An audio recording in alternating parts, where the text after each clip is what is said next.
He says if he learned something new about this group wearing the burnt orange, is that they have the ability to refocus. They have done that this week in practice while also learning how unique this job is, comparing it to the lofty expectations at Ohio State, and says it's even more here. If you win, people say you're about to win a national title, and if you lose, you stink. It's now time to see how the Longhorns will respond in this Game 2 against San Jose State. And here comes Tom Herman and his Longhorns.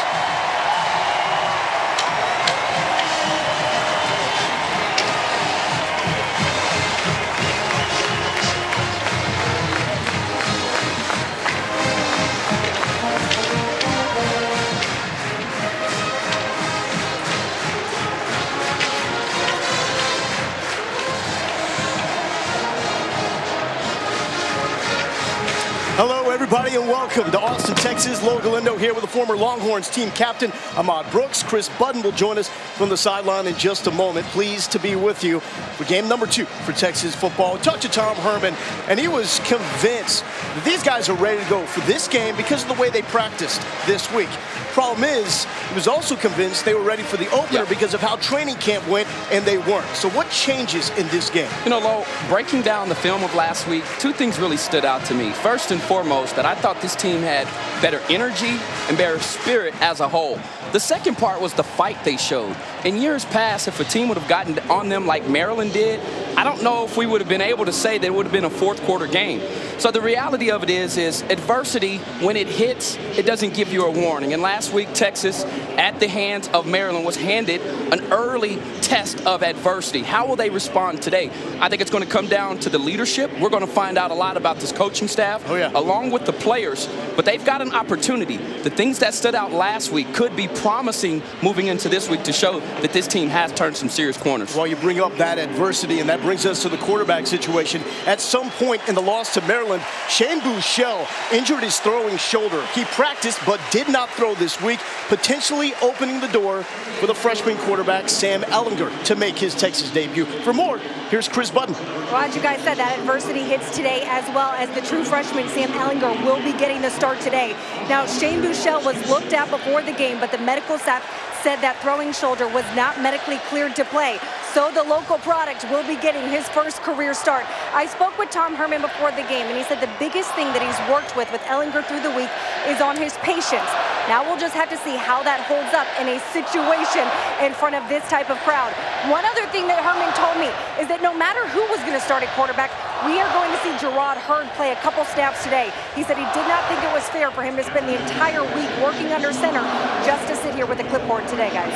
Wow, that is a huge development, as now Texas, for the 3rd straight year, will start a freshman at quarterback. Hurd, Buechele, and now Ehlinger. We talked to the coaches. They actually didn't think it was all that big of a deal, because even though Ehlinger is a freshman, early enrollee, they say he's done everything but actually played in a game. Highly ranked recruit, actually the top-ranked quarterback prospect for Texas since Garrett Gilbert. He is known for his leadership and his physicality. This was before the spring game. The circle drill. Quarterbacks don't do this, Ahmad, but Ehlinger did. But that's why I like him. It's his competitive temperament. When you ask people and you follow the scouting report on this kid, that stands out. The term gamer, it could apply to Sam Ehlinger. This is a young man that has the potential. He can make all the throws, Lo, but today he'll be tested, his mettle. And he's wanted to do this for a very long time. And that is why Coach Herman said be patient, because sometimes when you realize your dreams, like this young man is about to today, you've got to calm yourself down because things go so fast. Today will be a test if he can control his emotions and if he can make timely plays for his team. We saw that photo of him, 3 years old, flashing the hook 'em. He has waited forever for this moment. On the other side of the equation, you have Brent Brennan and the San Jose State Spartans. We've watched a lot of film about this team. You watch them offensively, and outside the running backs, who are a little undersized, this offense looks the part of a Big 12 team. They've got some guys that look good on the hook.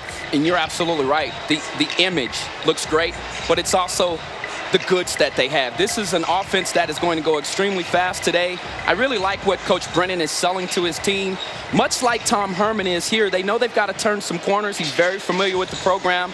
He's starting today with first-year coordinators, a quarterback making his first start that we'll talk about here in a second, in Montel Aaron. But this is a team that feels like if they can get a fast start, they can hang with the Texas Longhorns today. San Jose State wins the toss. They defer to the second half, getting ready to boot it deep. Armonte Foreman and little Jordan Humphrey back, but it will not matter as this one sails out of the end zone, thus setting the tone for Sam Ehlinger to realize his dream. There's been some fantastic quarterbacks to come out of Westlake High School. Drew Brees, Nick Foles playing in the NFL. But Sam Ehlinger, when you look at the numbers, better than both of them. All-time leader in offense in Westlake Chaparral history. Saying something considering he missed most of his senior season because of a knee, wrist, and thumb injury. If I'm Tim Beck, the offensive coordinator for Texas, I start with some throws to get him in a good rhythm. Short throws, quick throws to get those jitters out. First play, the handoff to Chris Warren, the third, getting the start in the backfield after Kyle Porter got the start a week ago, and a hearty gain on first down. Very positive start from Chris Warren. He's such a powerful runner at 255 pounds. He can certainly move piles and defenders. 2nd and 3 to the right side. This throw short, and William Osai was giving that one a look. Let's get to the impact players, Ahmad. Yeah, for San Jose State, their middle linebacker, Frank Ginda, is a guy that's very active. He shows good range and will make plays sideline to sideline. Andre Sachere, this young man in the back end, is the best corner for them, no doubt about it. And Gerard Hurd, as he comes into the game, will also get some support from his left tackle, Connor Williams. Design run right up the gut. Gerard Hurd moving the chains for the first down. Texas team that went 9 of 18 a week ago on third down. Yeah, I like that package, and Tom Herman and Tim Beck alike are both used to having a running threat from the quarterback position, and Gerard Hurd gives you the answer there. Ehlinger checks back in.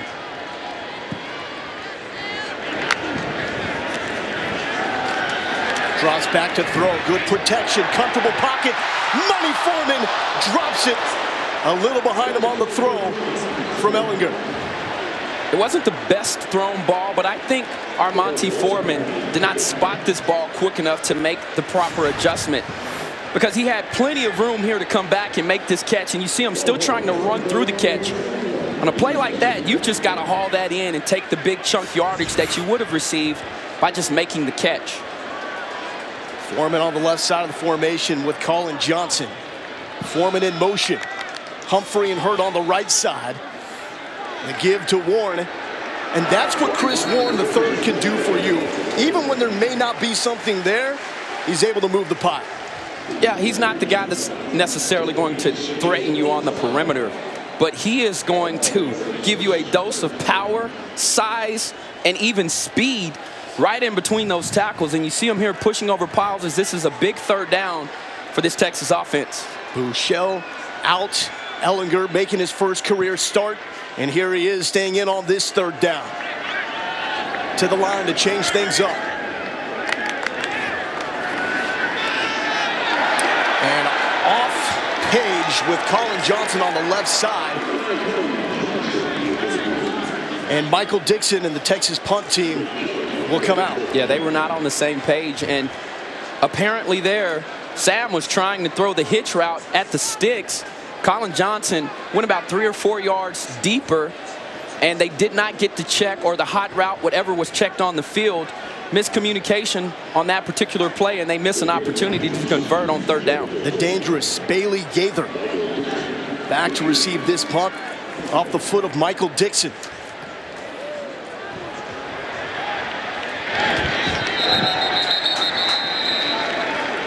And good field position. Start here for San Jose State, as they will also be rolling in a new quarterback. So you got 2 first-year head coaches starting freshmen and their career debuts. Montel Aaron getting the start for the Spartans. Yeah, you see that there. 2015 second-team All-State in high school. Hey, that happens to be in California. Just to give you the level of competitor and skill level that this young man has. He's 6'5". He's a little light in the pants at 190 pounds. But he has come on here for San Jose State, given them a spark, and won the starting job.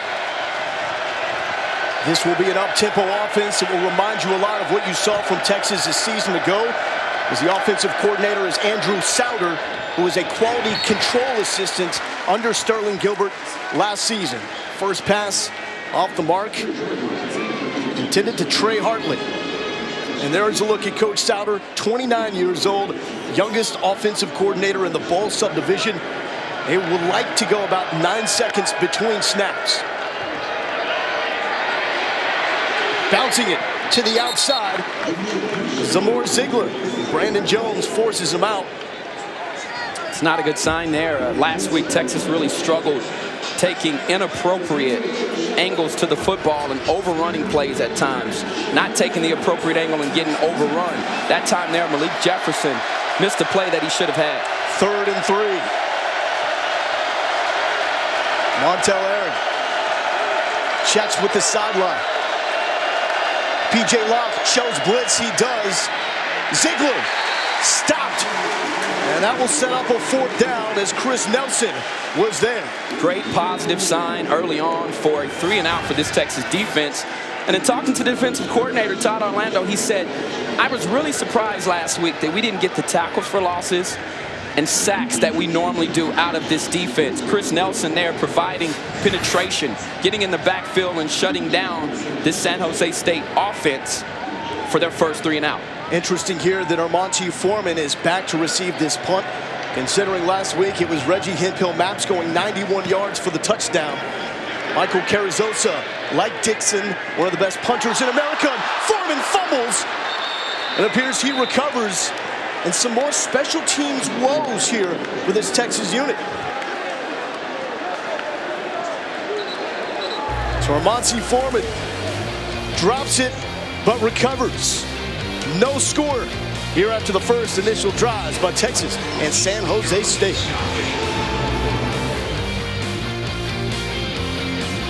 Tom Herman is really unfazed by losing a starting quarterback 1 game into the season. They call him the quarterback whisperer for a reason, and it's because of what he did at Ohio State. Won a national championship despite losing 2 starting quarterbacks to injury. He compared Sam Ehlinger to J.T. Barrett because of his physicality and his mentality. What do you think of that comparison, Ahmad? I think it's great, and he particularly talked about the lower half of his body and him being able to run through and break tackles.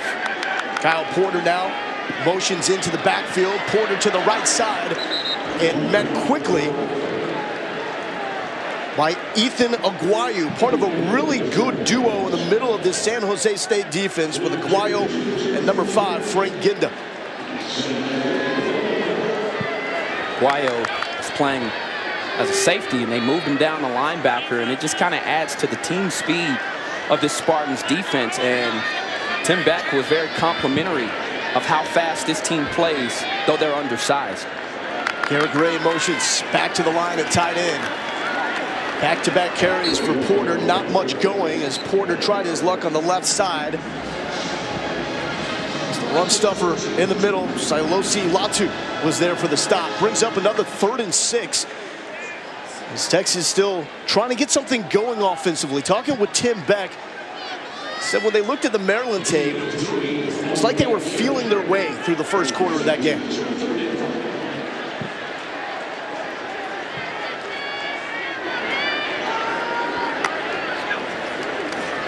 3rd and 6, vanilla look for the Spartans. They drop into coverage. Foreman, this time making the grab over the middle at the 35.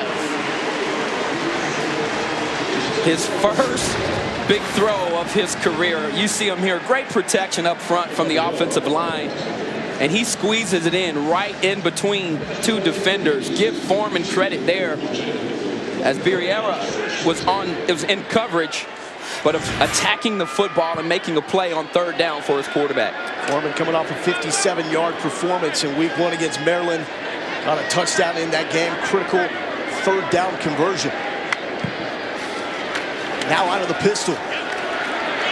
Porter brought down by William Osai. Osai, very active defender, great in dropping back in coverage, extremely fast, leads this team in sacks. An active player that just made a play from the backside, showing his physical abilities. Keep in mind, this was a San Jose State team that was leading Charlie Strong in South Florida 16-0 after the first quarter of their opener. Offensive line, same starting five in back-to-back games from left to right. Williams, Vahe, Shackelford, McMillan, and Nicholson. 3 straight carries. A good cut for Porter. He's up to the 41. Nice tackle there from Maurice McKnight, coming in and making an open field tackle on Porter to force a 3rd down here. But this is a manageable down. And one thing you have not seen yet is them throw the ball to the perimeter. It looks like from the back end that they are running some tight man coverage, which should open up some over-the-top opportunities for Texas. Gerard Hurd in for the 2nd time. Once again, a 3rd down. Warren motions out of the backfield. A draw. Hurd wrapped up high, and he has brought down the flowing locks of Silosi Latu there to make this stop on a critical 3rd down.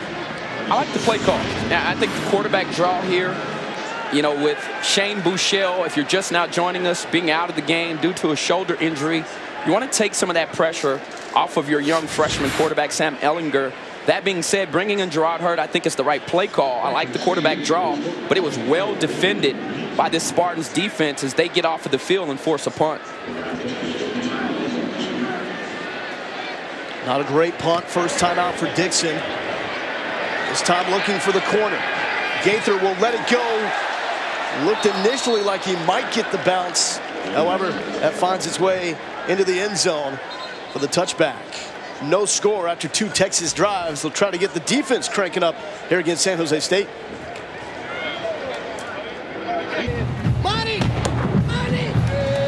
Oh, it looked like Steph Curry there on the cornhole. Beautiful day here in Austin, Texas. About as good as you can possibly hope for it to be here in early September. San Jose State in town as there is movement. False start right here on the Spartans. Start, offense number 15, 5-yard penalty, 1st down. So no score after the Longhorns opening 2 drives of the game. Montel Aaron back out for the 2nd drive for the Spartans. See if Texas can get a spark on the far side of the field. It's Holton Hill, where the interception returned for a touchdown. And that one for Bailey Gaither right outside the outstretched arms. The fleet-footed number 84. You like him a lot, Ahmad. I do. You know, when you look at him, he reminds me a lot of the Shipley family. Jordan Shipley in particular, great route runner. But the guy for them is their tight end, Josh Oliver. He's a man amongst boys. They look for him on 3rd down and red zone. Need a big game today for Malik Jefferson to be active and Poona Ford to create penetration. Tackle for loss there for the Texas defense is Gary Johnson. Welcome to the big time, Gary Johnson, the number 1 ranked JUCO linebacker in America. Did not play defensively in week 1. This was a change that Tom Herman told us they wanted to make. And they've gone to their regular personnel with both Malik Jefferson and Gary in the ball game. That's an intriguing duo right there. I like it. A lot of athleticism between Johnson and Jefferson. 3rd and 15. This is where Todd Orlando wants you defensively. Aaron tries to get out of the pocket. Contact there as Malik Jefferson puts the hit on Montel Aaron's backside, right in the midsection, I should say. That ball sails, bringing up a 4th down. Another 3 and out for the Texas D. Yes, San Jose State didn't do anything with the early penalty, but give Texas credit for making sure that they came out and really put them up against the wall. And I thought the play calling there was excellent. They dropped numbers back in coverage on that 3rd down, which forced Aaron to have to make a play, and he couldn't on this Texas defense. Short punt. Foreman corrals this one. Contact is made, and he's down at the 44-yard line. Texas defense flexing their muscle for Todd Orlando. Malik Jefferson, welcome to Austin, delivering the blow to Montel Aaron. Still no score here in the 1st.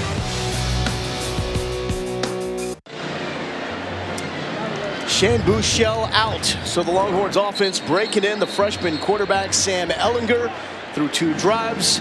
No score on the board. For more on the quarterback, let's catch up with Chris Button. Well, one of the things that I've seen from Ehlinger on the sidelines is his poise and his communication. After that first possession, when he missed with Monty Foreman, the two got together on the sidelines, talked about what went wrong, what communication was lacking, which is good to see out of a true freshman, because sometimes they feel uncomfortable going up to their playmakers and talking with them about what they're seeing, but that's not the case for Ehlinger today.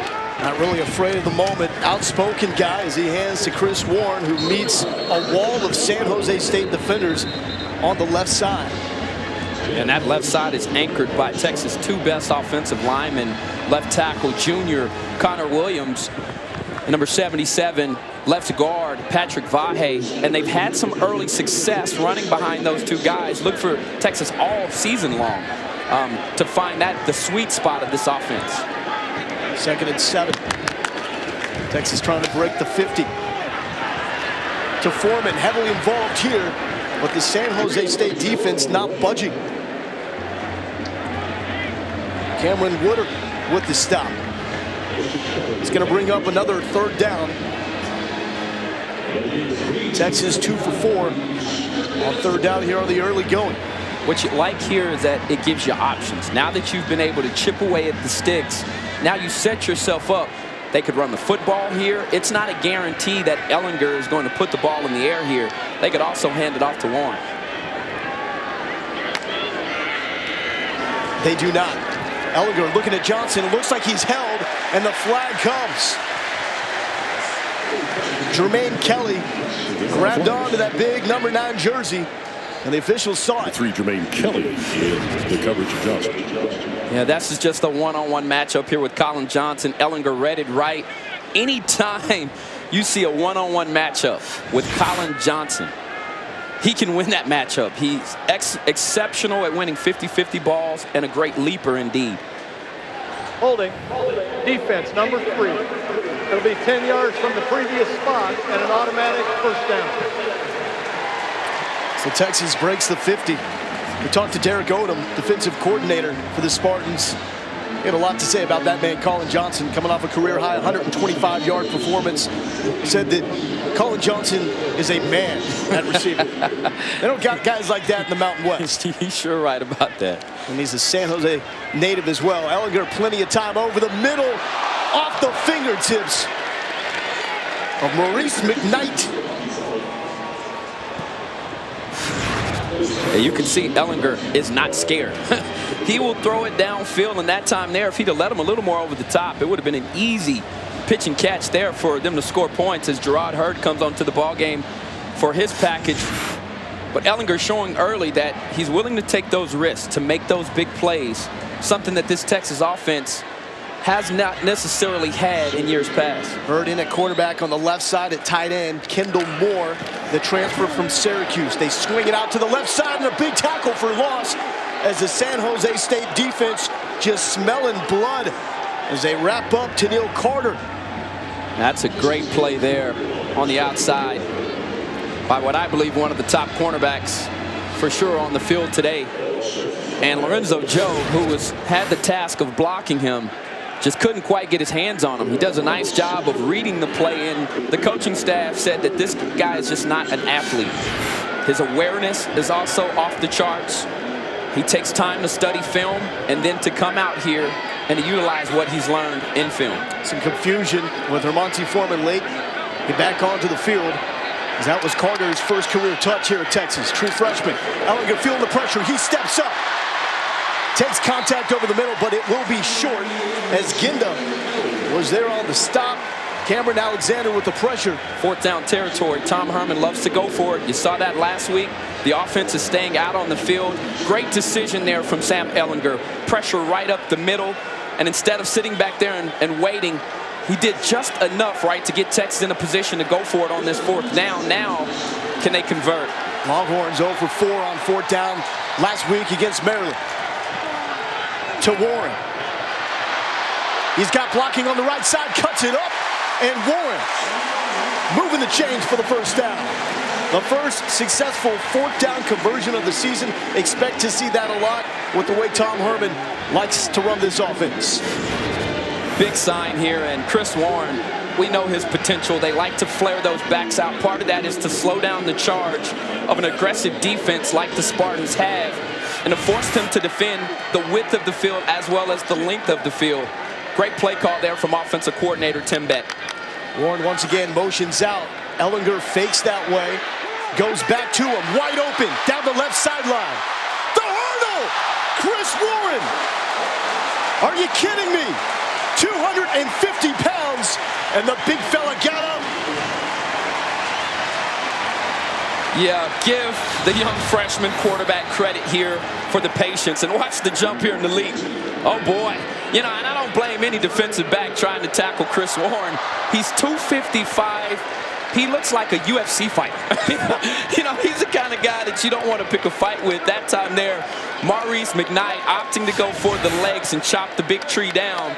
And Warren saying, I'm not having any of that, son, and hurdles him like this was track and field. Okay, it looked good. He went down, though. 250 against the DB? Well, how you feeling? I mean, hey, that is a daunting task, and that's what I'm saying. So, I mean, I admire his efforts, but Chris Warren is a different kind of animal. And you could search the country far and wide in college football to try to find a back with his size and athleticism, and you'd be pretty hard-pressed. Chris Warren making some plays here early on, and last week, if you were watching the Maryland game, you were thinking to yourself, where is Chris Warren? Where is Kyle Porter? They are certainly making themselves known today. Kyle Porter now checks in. 1st and 10, red zone opportunity, gotta cash in here. Colin Johnson to the left side. Quick pitch, good cut from Porter. And Latu is there for the stop. Really leaning on this offensive line down here, and Tom Herman in years past, his TD percentage in the red zone is spectacular, as Texas is trying to make sure that they can duplicate that here as Gerard Hurd comes in. Hurd with the keep, cuts it up, falling into the end zone, and Texas is on the board. Gerard Hurd helping the Longhorns strike first. Tom Herman yesterday in our coaches meeting said, this young man is such an unselfish player. They've asked him to move back to quarterback after just now finding his bearings as a wide receiver. He moves back, scores Texas' first touchdown today. And Tom Herman said, listen, I kind of wish I wouldn't have listened to everybody's opinion of this young man after watching him practice all this week as a quarterback. Gerard Hurd making a difference as a gunslinger. We remember the ghost he had here versus Cal 2 years ago, where the young man burst onto the scene, breaking Vince Young's records, and now getting an opportunity to move back to quarterback and serving his team well. Flag down, and it's going to be encroachment. Offsides on San Jose State, so this one will likely stand. Offside. Defense, number 3. That penalty is declined. The try is good. 7-0 Texas. We know VY is watching. He's been texting us up here in the booth. So VY, what do you think? Gerard Hurd, the man that broke your record, into the end zone, 9 yards and in. Looking good, 1-3.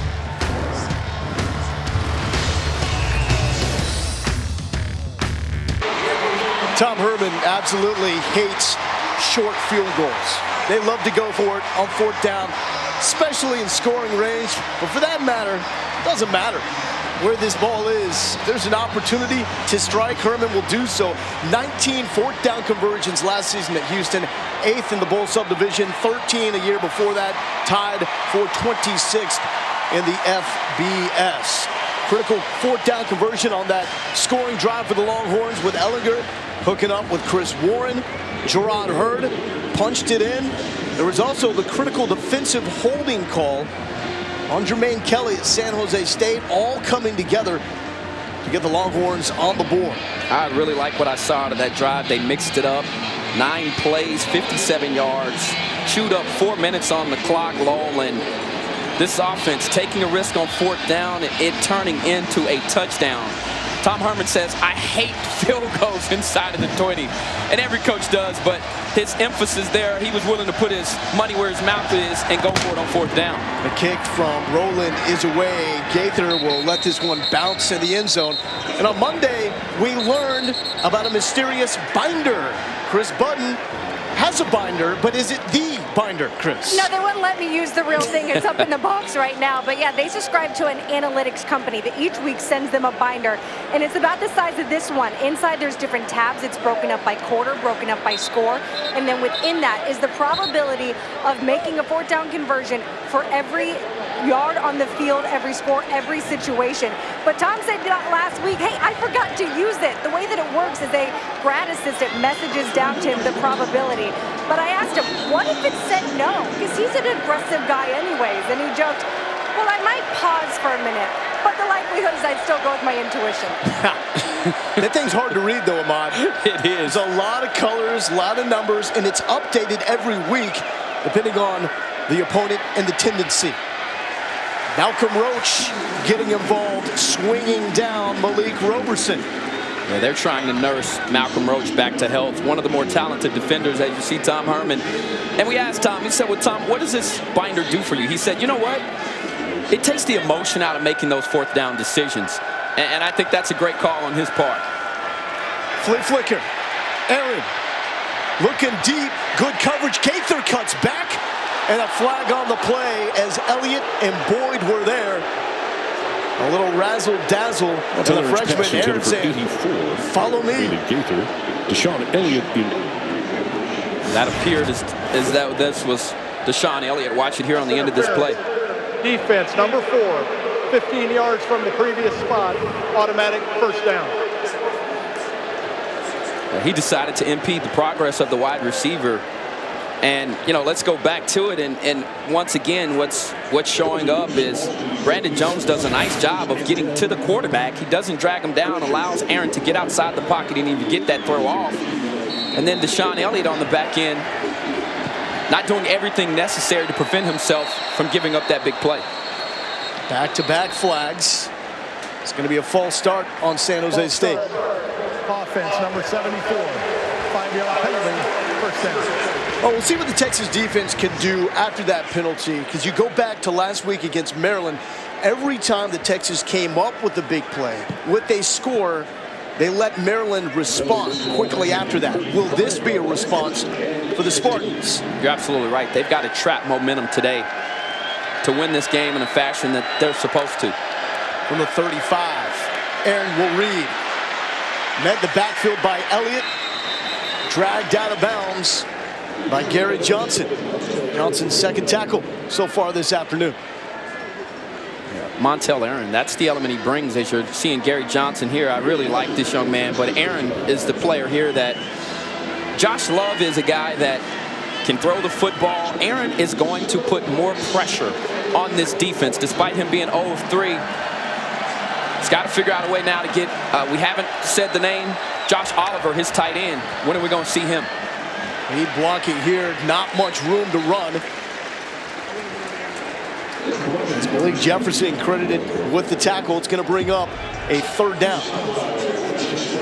3rd downs, when you try to get into the mind of Todd Orlando, he wants to disguise coverage, make the quarterback guess where the pressure is coming from. Even if it is a 4-man rush, you'll see some movement inside of the box. He gives his players the flexibility, but asking them to still play within the defense and have proper gap integrity and get back to their assignment. Roberson in the backfield, a check with me here for San Jose State. Aaron to throw, he's got a man over the middle, big hit, Malik Jefferson, and the Spartans are stopped short.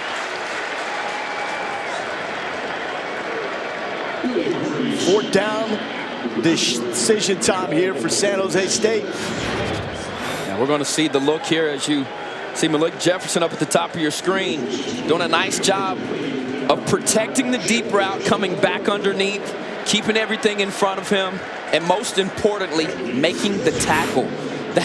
is where Texas last week really struggled. They had opportunities. Todd Orlando called, I thought, a great game. However, Texas, with blown assignments, really made him and this entire defense look bad. Foreman calls for the fair catch at the 10-yard line.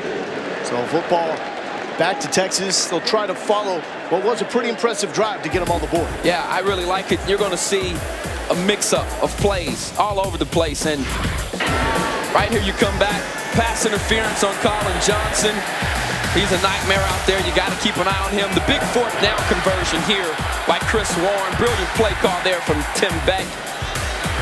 And then Warren, after after Ellinger goes through his reads, finds Warren, and then they top it off with Gerard Hurd, one of the more dynamic players on this team with the ball in his hands as he's made the move back to quarterback. And there you see the freshman, Sam Ellinger. Tom Herman, I'm sure, pleased early on with his performance. 3 for 7, 41 yards on the last drive. Started to move and engineer some momentum for the Texas offense. The carry by Warren, protecting that ball, trying to shake out a tackle around his ankles. Frank Ginda bringing him down. And that's what I love about Ginda. He's just a scrappy defender on the inside. I mean, giving up weight, giving up height against Chris Warren, no problem, coach, I got it. Those are the types of players you want to play on your defense as the first quarter winds down.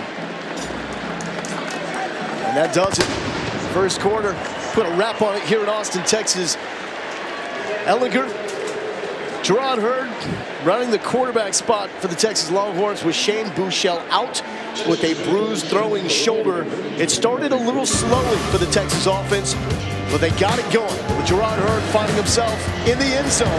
And Texas opening up the 7-0 lead, trying to pick up win number 1 for their head coach, Tom Herman, willing to do anything to get that done.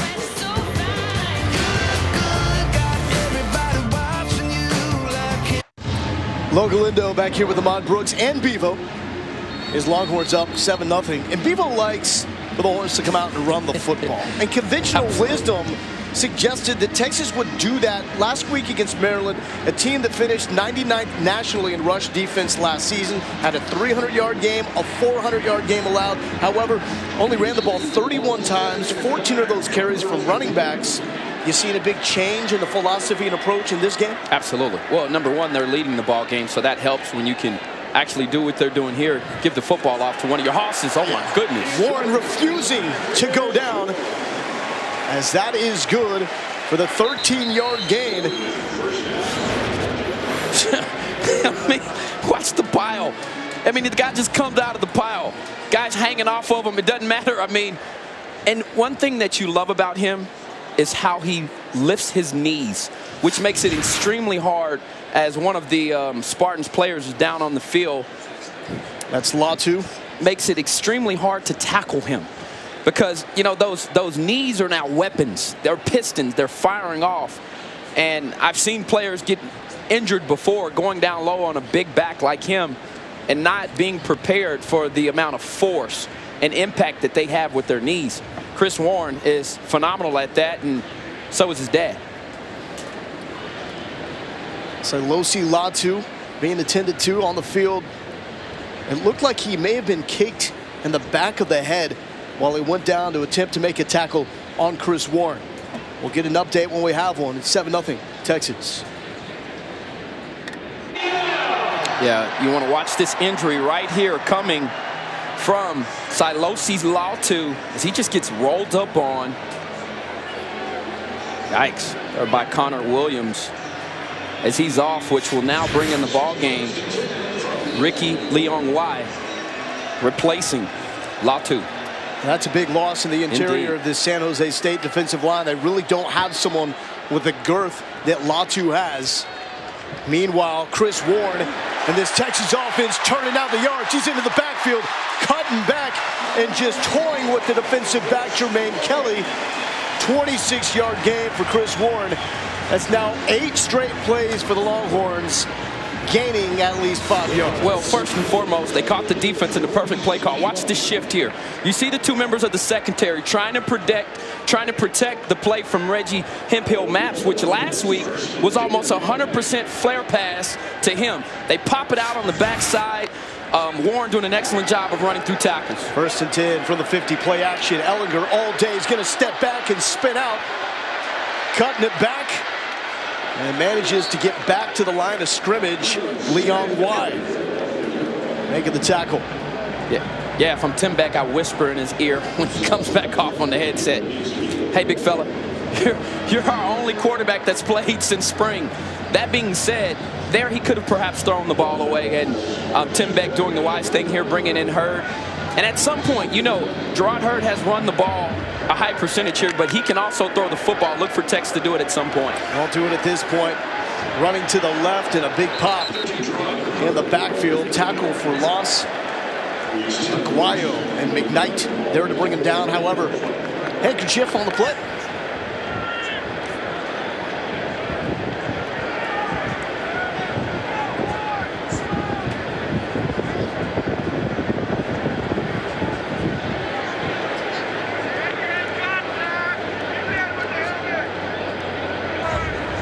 Personal foul, face mask, offense number 13, 15 yards from the previous spot, replay 2nd down. So a face mask on Gerard Hurd, the ball carrier. Don't see this one too often, AB. I don't know if I've ever heard of this call. You see it here. Yeah, it looked like his finger got caught in there, and that happens quite regularly. That's a tough break there for Gerard Hurd. And you could tell he was a little surprised by the call. Hand just got caught in the face mask. The official was making the call that they felt was correct, as Texas now is behind the sticks and looking at a 2nd down and 24 on their own 36. So only carries to this point for Gerard Hurd. Ehlinger back in the game, 3 for 7, 41 yards. Rolling to his left. Throwing on the run to Colin Johnson. Somehow that is not picked off, and Johnson just shy of the 1st down. How did that get through? Well, if you were waiting for Ehlinger to make a big play, there it was, rolling to his left. The most difficult throw for quarterbacks to make. He zipped that thing in there right by the best defender for this team. Chris Warren III now ready to take the direct snap. First time we've seen this look for Texas this year. And they've also got Kyle Porter in the game as well. And a timeout from San Jose State. Looked like they were trying to catch up with the Texas offense, which we did not think would be the case. We thought it would be the San Jose State offense up in the tempo. Well, you mentioned the standout man in the secondary for San Jose State, Andre Sachere, one of the best in the Mountain West. He thought he had this one, except it's the San Jose native.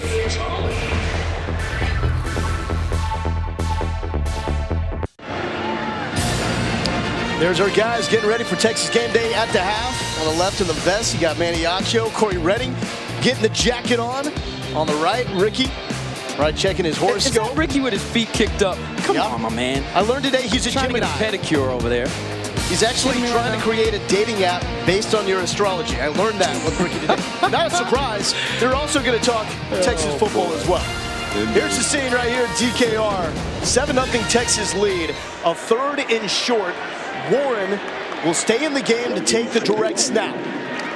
And he does. Up the middle, moving the chains, trying to get more. Warren to the 2nd level. One man to beat. Cuts it back off his shoulder.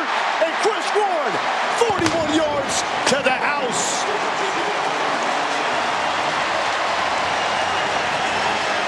Why settle for 1 when you can get 41? Oh my goodness. You know, last year you saw a lot of success out of the 18-wheeler package for Tyrone Swoops. It appears as though Chris Warren's going to be the guy. I mean, that is just power football. Run behind your pads, blockers out in front, and did you see him finish off the run? He doesn't do it with breakaway speed. He does it with his big boy pads. This kid is not going, you're not going to see burners off of the back of Chris Warren, but what you will see is him bowling over guys like you just saw now. Look at it here, the power. Nice block there from McMillan and Porter. And Chris Warren does the rest of the work. 14-0, Horns. Football on Longhorn Network is brought to you by Whataburger. Whataburger's Whata Chicken and grilled chicken sandwiches are all new, top to bottom. I would imagine the great thing about coaching at the University of Texas is you have so much help. The fans will let you know what to do. Give the football to Chris Warren III. Yeah. It's good to listen from time to time, and it's working out. As Warren with a 41-yard touchdown, making it 14-0. Tom Herman trying to hold his guys back. As that ball is just falling off the tee. Rowland will get it reset.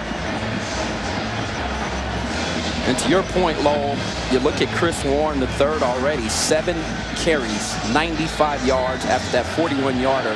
That is a 13.6-yard average. You'll take that. Yes, you will. And Chris Warren running like a maniac today. Trying to hurdle guys, take them down. Now Rowland is ready to kick. The boot will be short. Gaither dangerous with the return. John Barney is here, cannot make the stop. Gaither.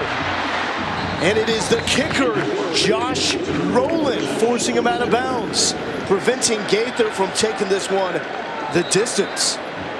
Todd Orlando, he's had his defense ready. San Jose State, they've moved the chain once, and it's because of a PI.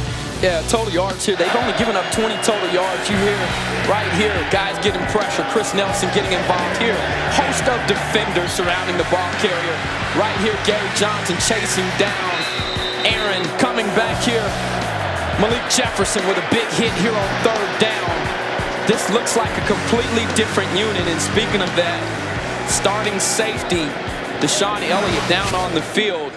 But what can you say about this unit and what they've been able to do? They've been a suffocating group, and they've gotten help from their offense.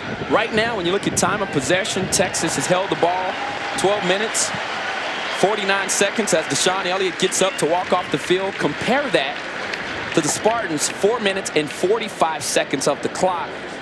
Early on in this ball game, Lowell, it's been domination. Starting with this defense, Todd Orlando's group has been nasty, physical, and most importantly, they've played alignment assignment football like they had missed opportunities last week to do. They were concerned about the pace of this San Jose State offense. When they get rolling, they average 9 seconds between snaps. They have not been able to get it rolling. Play action. E.J. Lark in Aaron's face. This one is swung out, and it's going to be close to a 1st down. Chris Boyd and Malik Jefferson there with some physicality.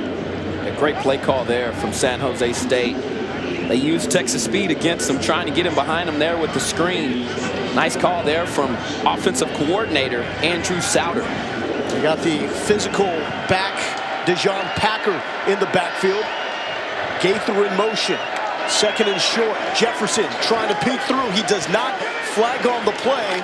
As for the moment, it appears like Packer has picked up the 1st down. We'll have to see what this flag is on. So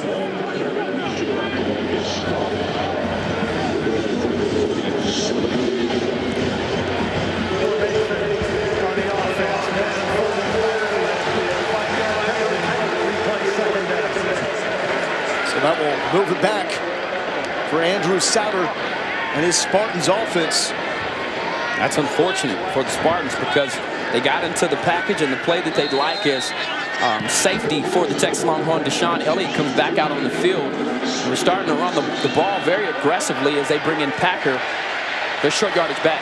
And there is the man, Josh Oliver, over the middle, slips out of the tackle, 1st down, and the contact as Oliver lowers the shoulder on the San Jose State sideline. Brandon Jones meeting him with contact.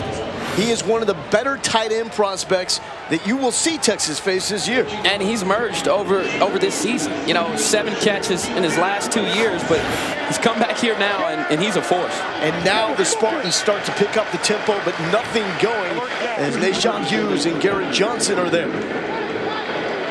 Yeah, lining up is so important when the team goes with this type of speed.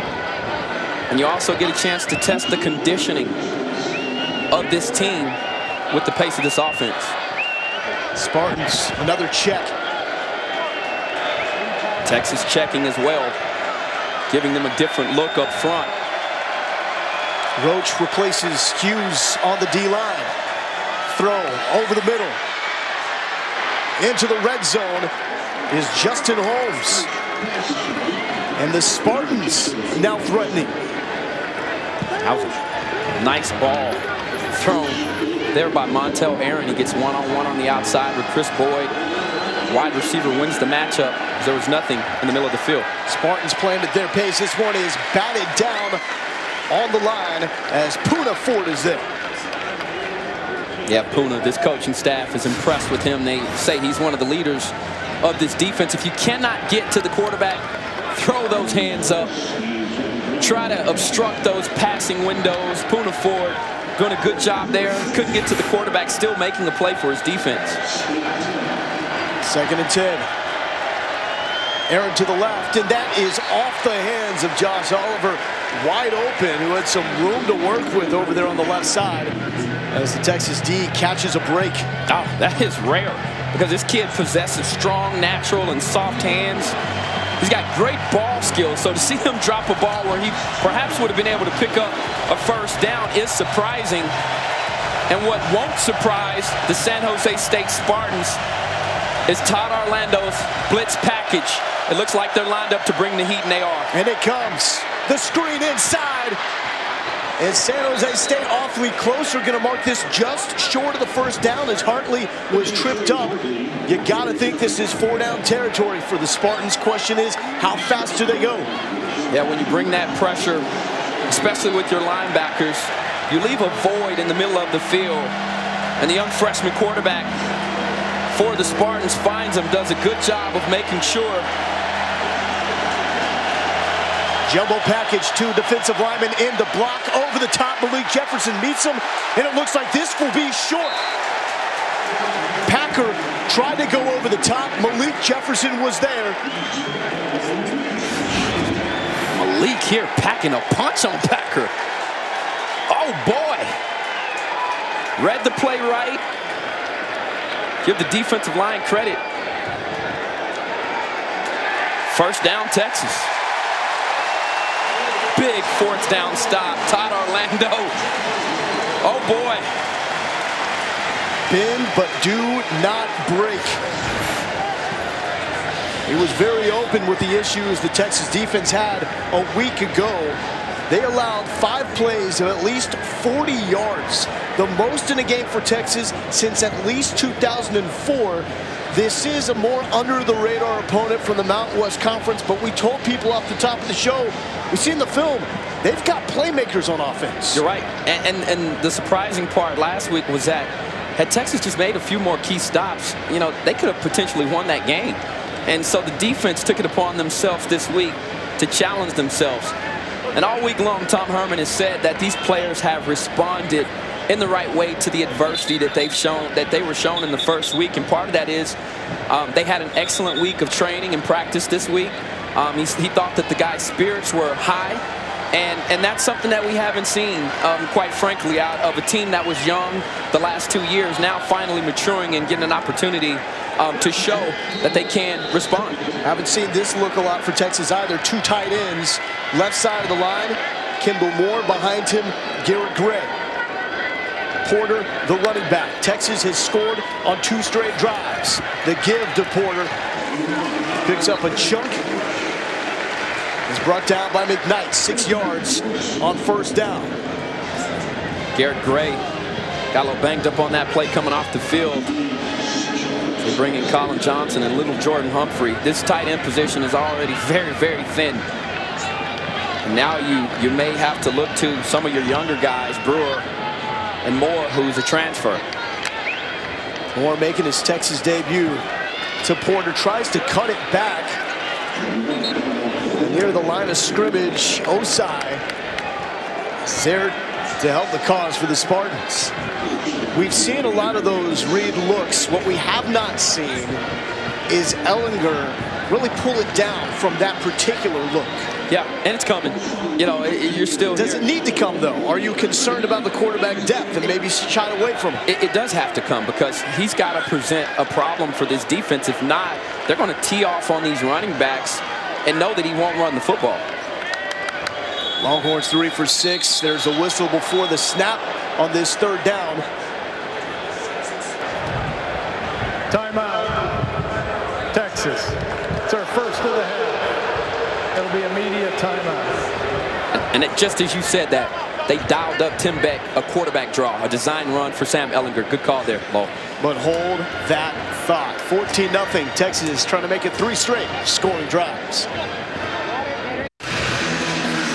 When Tom Herman left Ohio State to take the head coaching job at Houston, Tim Beck took the OC job that was vacated by Herman at Ohio State. Now working together, more on the same page in this game as Texas running the football. But now we see the empty formation with Sam Ehlinger back at quarterback, a formation that we saw a lot in the opening loss against Maryland. 3rd and 5 here for Ehlinger. He's going to step up. He's got the first down. Will he go down? He safely does. What a veteran play. He recognized, read the blitz, and you even saw him there, the fake clap of the hands. When you see that, what he's trying to do is get an early look from this defense before he goes into the actual snap, because the one thing with these high-paced offenses is that clap is so that the lineman can hear to know that the ball's being snapped. Great job there, and trickery from the young freshman. Foreman in motion. Ehlinger will run again. Good block from Porter. Trips, keeps his balance. Back-to-back first down runs. 7 yards, followed by 13. Yeah, and at 6'2", 230 pounds, already showing you what made him one of the more highly sought-after prospects coming out right up the street at Westlake. The young man just has it. He's got a great understanding, and Tom Herman before the game said, we just want our young freshman to be patient, but we know we've got to help him. He's getting some help here today and really showing out. To Porter. Brought down after a yard.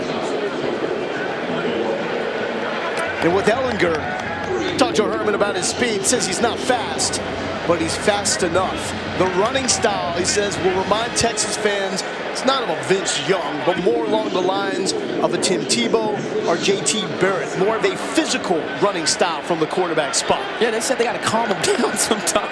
Todd Orlando said, I'm sure he'd play middle linebacker if I'd let him. Dude, he's just got that kind of mentality. He is built thick. Second and 8, Warren in. Ehlinger escaping the pocket as well, and a flag on the play as he connects with Colin Johnson. And this one could be coming back.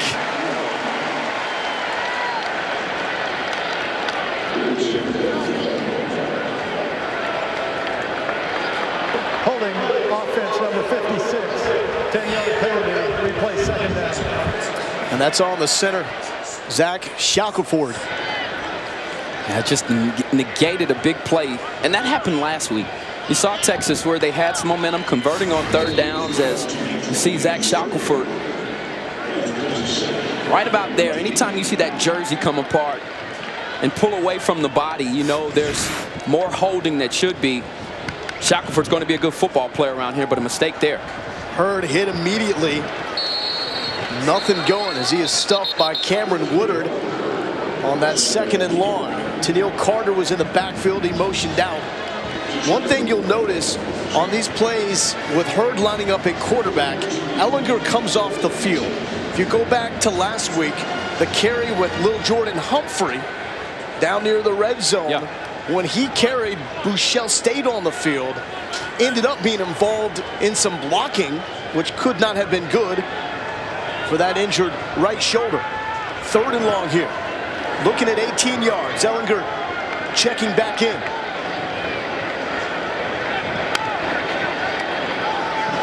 Four-man rush for the Spartans. Once again, time. Can he find an open man? Keeping it alive. Does not get back to the original line of scrimmage as Ginda is there. So that will set up a Texas punt. As this drive stalled by the hold on Zach Shackelford. You're right, because Texas was starting to find some momentum, moving the ball downfield and waiting for the big play. And you're so limited as an offense when you find yourself in those 3rd and long situations. You've got to give your quarterback time for the wide receivers to have deep developing routes. And that usually means you got to keep in more guys, which means you don't have a lot of options. And that's what happened there to Texas there. Dixon beats the pressure. Gaither's got it. He calls for the fair catch. Now, Bob, we're talking about a 14-0 game here. If the Spartans can figure this out, one strike, and it entirely changes the complexion of this game. It could. And they've got a few guys on their team that could make those plays when you start to look at it. We've already told you about the tight end, Josh Oliver. Gaither's been the guy that's been shut down. Is another guy that can beat you over the top with his speed. Give the secondary credit for keeping him in check thus far in the ball game. But this is a San Jose State Spartan team that tells you they like to take shots.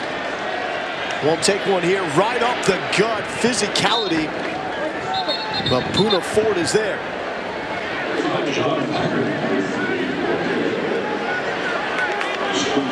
Poona Ford, the anchor of this Texas defensive line. Team captain from Hilton Head, South Carolina. Making himself at home here in Austin. Aaron carries a stiff arm as Elliott goes down. Hill forces him out of bounds. Another 3-yard pickup. It's going to bring up a 3rd and manageable for the Spartans. Yeah, Deshaun Elliott, who you see there, his eyes got him caught inside on the dive. He had to fight off a block to get back outside. Doing a decent job there of salvaging the play as Texas trying to get off the field here. San Jose State looking for their first conversion. Malik Jefferson blitzing free. Aaron trying to shake him. It's going to be close. And the spot will be just shy, if not right on, the first down marker. What an outstanding effort from Malik Jefferson. Here you see his speed. Watch this, the effort here. I mean, Montel Aaron thought he had already gotten past him, and despite the Spartans converting and getting a first down there, you've got to give major props to Malik Jefferson for the way he chased that football down. First successful conversion on 3rd down to Gaither. He makes his first catch, cutting back inside and getting it to the 40. So the Spartans now starting to show signs of life offensively. They're getting their tempo back going. They did this on the previous drive, which ended up stalling in the red zone with a brilliant play, the stuff by Malik Jefferson. And you see 71 yards here in the 2nd quarter as they fell flat coming out at the start of this game. Malik there again with Poona.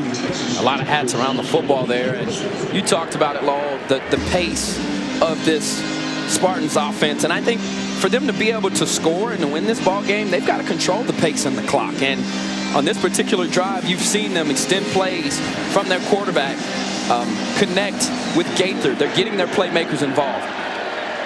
Play action. Hill with the blitz. He's got Gaither. Gaither drops it. If that ball is on the money and Gaither brings it in, it is a 7-point game. Yikes. Something that you don't certainly want to see here. And it looks like Brandon Jones there bit on an underneath route as the free safety.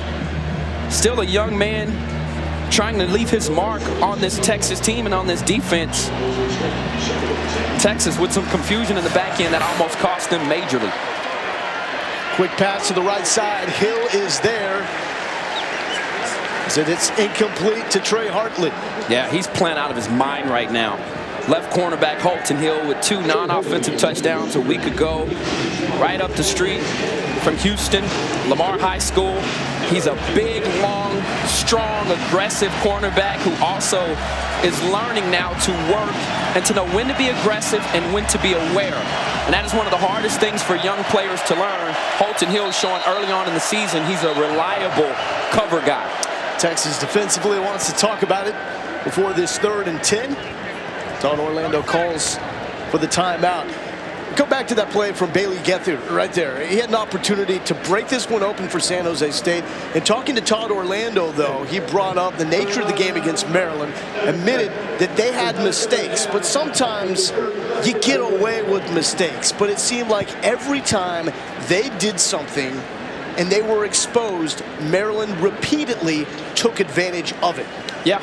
And you know, if you're San Jose State right now, you're shaking your head because you got your opportunity and you just didn't cash in. And as we look at this pass, I mean, Gaither has been lights out for this team. He has been one of their more reliable playmakers there. Instead of deciding to lay out for the football and to get the catch, decides to try to run through the catch. I'm sure he's very disappointed in the outcome of that play, as now you've got a 3rd and long situation with the possibility of Texas really bringing the heat. Freshman quarterback Montel Aaron looking left side. This will be short. The ball comes loose. They're going to call it incomplete. And the man you were raving about, Holton Hill, was there in defense yet again. Add another PBU to his highlight reel. And there they brought the blitz, 6-man pressure. And Todd Orlando, along with both of these teams, the defensive coordinator, even for San Jose State, Derek Odom, they run a very similar style of defense. It's an attacking style of defense. They want to make the offense decide when it's coming, how the pressure's coming, doing a good job of it so far. Short punt, fair catch, called for by Monty Foreman. Sam Ehlinger making his Texas debut, true freshman, early enrollee, and early on he looked like a guy that was a freshman playing quarterback. Yeah, just doesn't connect there. Him and Joe, he comes back here. Ball could have been thrown a little more out in front. There, on the money for a big 3rd down conversion. They're throwing across his body, squeezing one in on the best defensive player, and then utilizing his feet. I think that's the most valuable asset he's shown today. His ability to work the defense over by extending plays and forcing them to defend the threat of his legs. Sam Ehlinger started the game off 0 of 3, and since that time has been extremely hot, showing he's more than capable and competent of leading this offense. But not entirely putting too much on his shoulders. 8 passes, 4 of them completed for 64 yards. Texas will go empty again. Last time we saw this, Ehlinger kept a nice gain through the left side.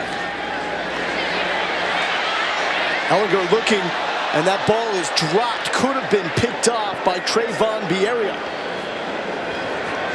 The sophomore safety from Carson, California. Yeah, watch his motion here. I just didn't think that this was a clean throw. Certainly should have been a pick. There's no doubt about it.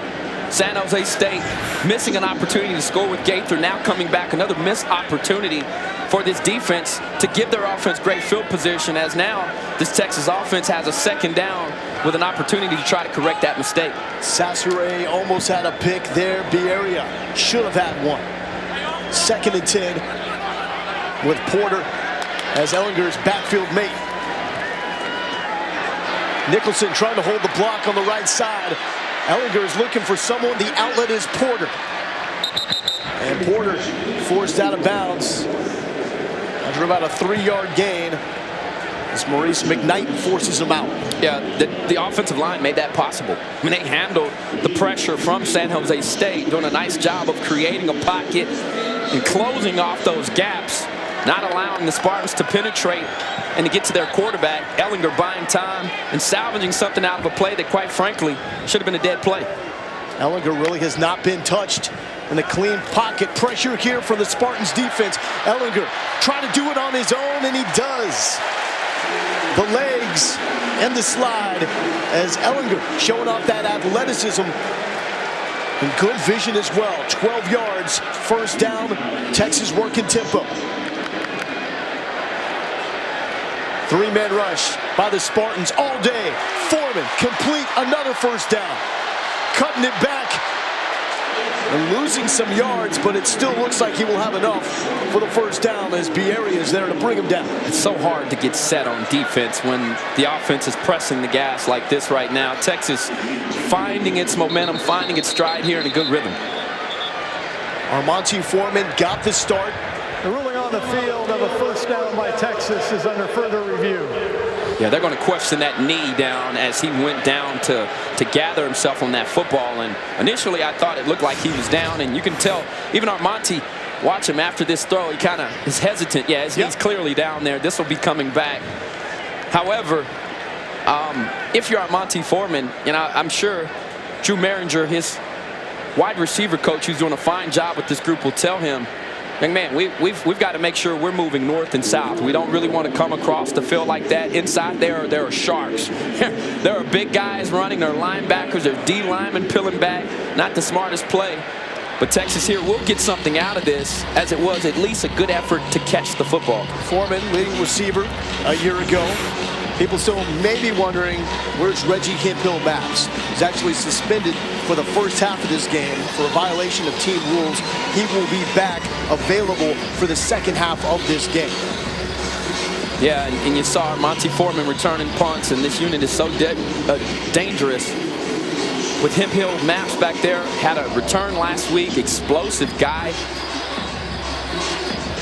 And despite him being one of the better players, I think Tom Herman showing you that, listen, I don't care who you are, I don't care what kind of numbers you put up. There's a way to do things around here at Texas, and I think very similarly on the opposite sideline, I think that's the approach of their head coach as well. It was quite the memorable debut for Reggie Hemphill-Maps. First punt return goes 91 yards. Longest punt return in Big 12 history for a freshman. Was also outstanding as a target for Shane Buechele. 7 catches, 69 yards, and a touchdown. We could see him in the second half of this game. So the play currently under review is the catch from Armonte Foreman. It is pretty clear that the knee came down as soon as he made that catch. After further review, the receiver caught the ball and went to the ground short of the line to gain. It'll be second down and short at the 44 1/2. That's the right call there from the officials. Doing a fine job of getting the call corrected. And, now we're seeing Sam Ehlinger in 2 minutes. You really want to separate yourself as a quarterback, be good in critical and crucial situations, and make sure you can perform in situations like this under 2 minutes. Ehlinger already showing he's utilizing his feet. He's connected on some throws. Can he complete the mission and punch one in? Second and short. Cade Brewer in. To the right side. Lorenzo Joe hauling it in and showing off the tippy toes. First down. Yeah, you want to try to get up back to the line and run a play here. Before they review, Ehlinger trying to hit with the big play. Whoa. That is extremely close. Great concentration from Lorenzo Joe to make a play. And they will stop this before Texas can run another play. The ruling on the field of a completed pass is under further review.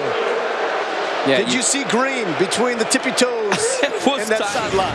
I mean, man, if he got anything down, I'm talking like it's a toe. Great concentration, great job of tracking the football. It appears that left foot got down, and if it did, man, what a catch to put on your highlight reel here from Lorenzo Joe. Young man out of Abilene, Texas, went to Cooper High School, and showing there. And we saw him last year versus Kansas State have a big catch and a touchdown over the middle. A wide receiver that's got great size, played a quarterback in high school, winning a one-on-one matchup here. That looks like a catch to me. I don't see enough evidence to overturn this play. And clearly you see those black little rubber pellets coming up. That's one indication that there is contact with the ground. Excellent job from our camera crew getting us the best view. And if that's the one that the officials are looking at, I look to see this play stand. Especially since it was ruled a catch on the field. Yes. Looking for that indisputable evidence. Not sure they will find it there. That's also in the face of Andre Sacheret. Very good NFL prospect at corner for the Spartans defense. Oh, he's good. He's a good one now. Also, that catch speaks to helping out a young quarterback. Maybe it's not the greatest throw in the world from Ehlinger, but it's your job to go up and get it. Help out the young fella. Yeah, he's just getting it done. You look at him, 7 of 12 right now, 115 yards, No touchdowns, but no interceptions as well. He's protecting the football as the official getting ready to make the call. After further review, the ruling of a completed catch is confirmed. First down, Texas. Wow. Lorenzo Joe. That's big time right there, big fella. 39 yards, and it will stand for Lorenzo Joe, limited to 7 games last season because of injuries, and he's part now of a loaded, deep receiving corps for this Texas offense. Joe, the bottom of your screen, top of the screen, Colin Johnson. Another red zone opportunity for Texas. 1 for 1 so far in the game. 1 minute on the clock in the first half here in Austin.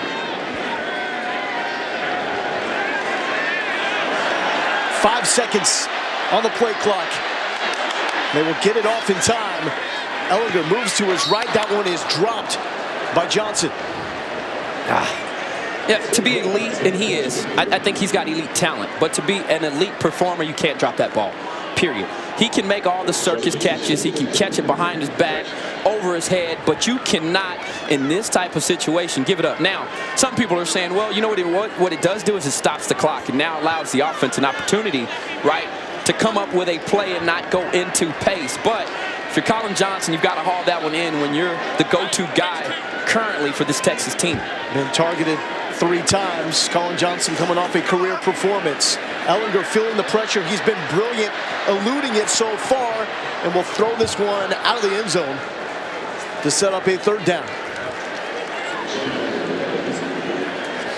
What do you think about the way the Spartans are dialing up pressure and when they bring it? It's confusing. And like I said earlier, the comparisons between Todd Orlando's defense and the defense there for Derek Odom, a lot of similarities. They like to disguise the looks of their defense. They've got a lot of moving parts, want to make sure that they force the quarterback into bad decisions and not know where the pressure's coming from. And I would expect they'll do the exact same thing here on this key and critical 3rd down. 3rd down, more pressure. Ehlinger over the middle to Foreman. Foreman, big hit. But he's got the 1st down. 14 yards to Money. Strong play, and that was Money. On Money down. I mean, he zips that thing in, but give Foreman credit. You know, all those big guys lurking back there, wasn't intimidated, hauled the ball in, made a big play for his team. Now, 1st and goal inside of the 5. Texas is looking to score a touchdown.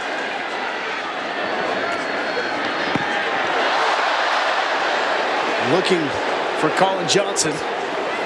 Popped out is Jermaine Kelly, waving his arms in triumph. Gonna have to do that a couple more times, depending on how Texas manages the clock. 20 seconds left, 1 timeout to work with. Now here comes Gerard Hurd, but on that previous play, Colin Johnson at 6'6", there's nobody at the skill positions that are as long and as tall as him. He's got to do a better job there of utilizing his body, get those arms out in front, and I can tell you right now, as a smaller cornerback, former cornerback, those are hard plays to make. Hurd is yet to throw the ball. Looking for his 2nd touchdown. He's got it. Jake McMillan with a key block to spur Gerard Hurd into the end zone for the 2nd time. Texas trying to make it 21-0 going into the half. Check, 2 minute. They're executed to perfection. And I mean, Texas, the way they methodically moved it down. They peppered this defense on the outside edges. Then they come back. Ehlinger with some key plays with his feet. Armonte Foreman with a big catch inside of the 5. And Texas now with a handle and control of this ball game. 21-0 lead is Gerard Hurd. We were told if Ehlinger played in the game at quarterback, Hurd would as well. He hasn't thrown the football, but he hasn't needed to.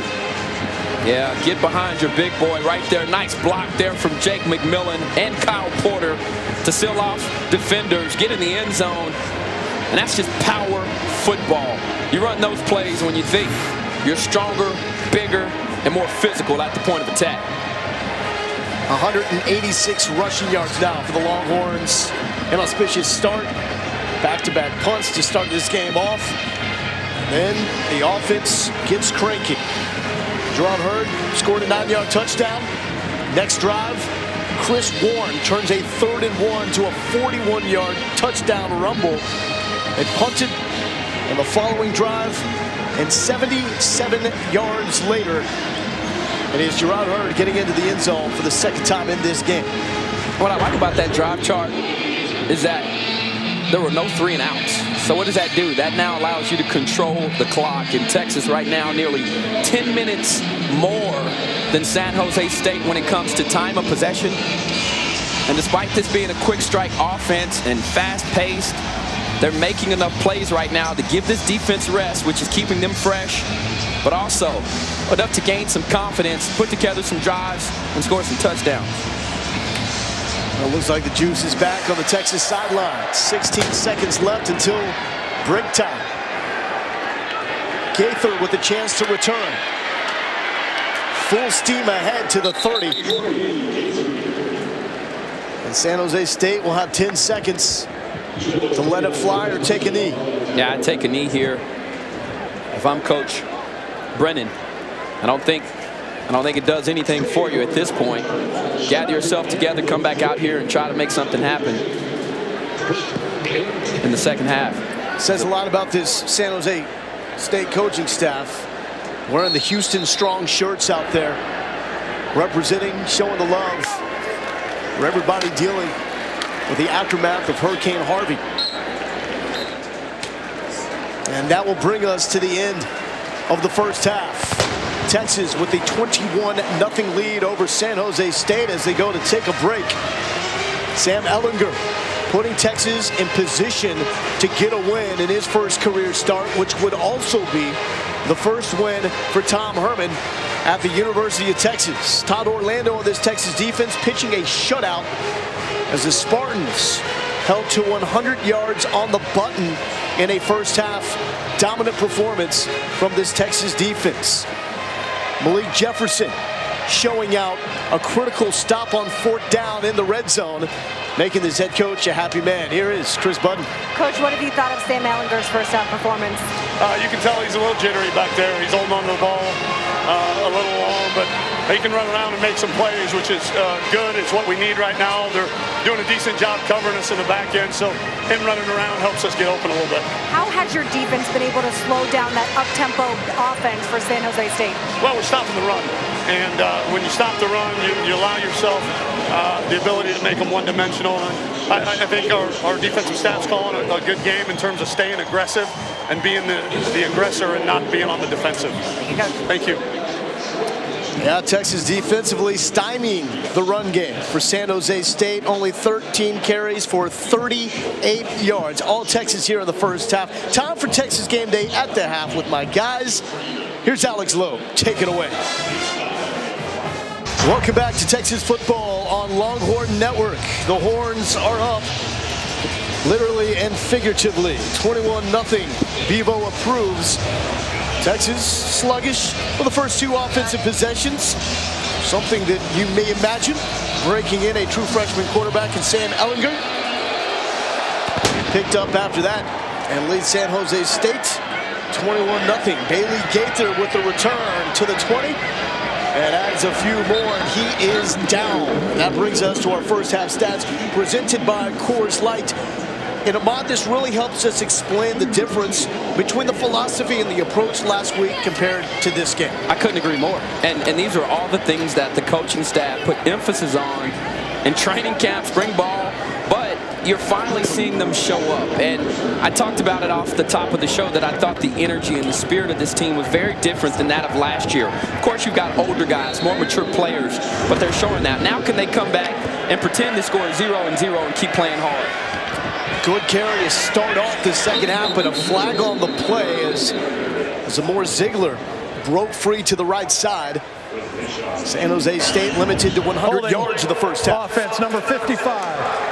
10 yards from the previous spot. Replay first down. So penalty number 5 for San Jose State. That does not help get the momentum going in their direction. And keep in mind, like Texas, they're also breaking in a freshman quarterback, making his first career start.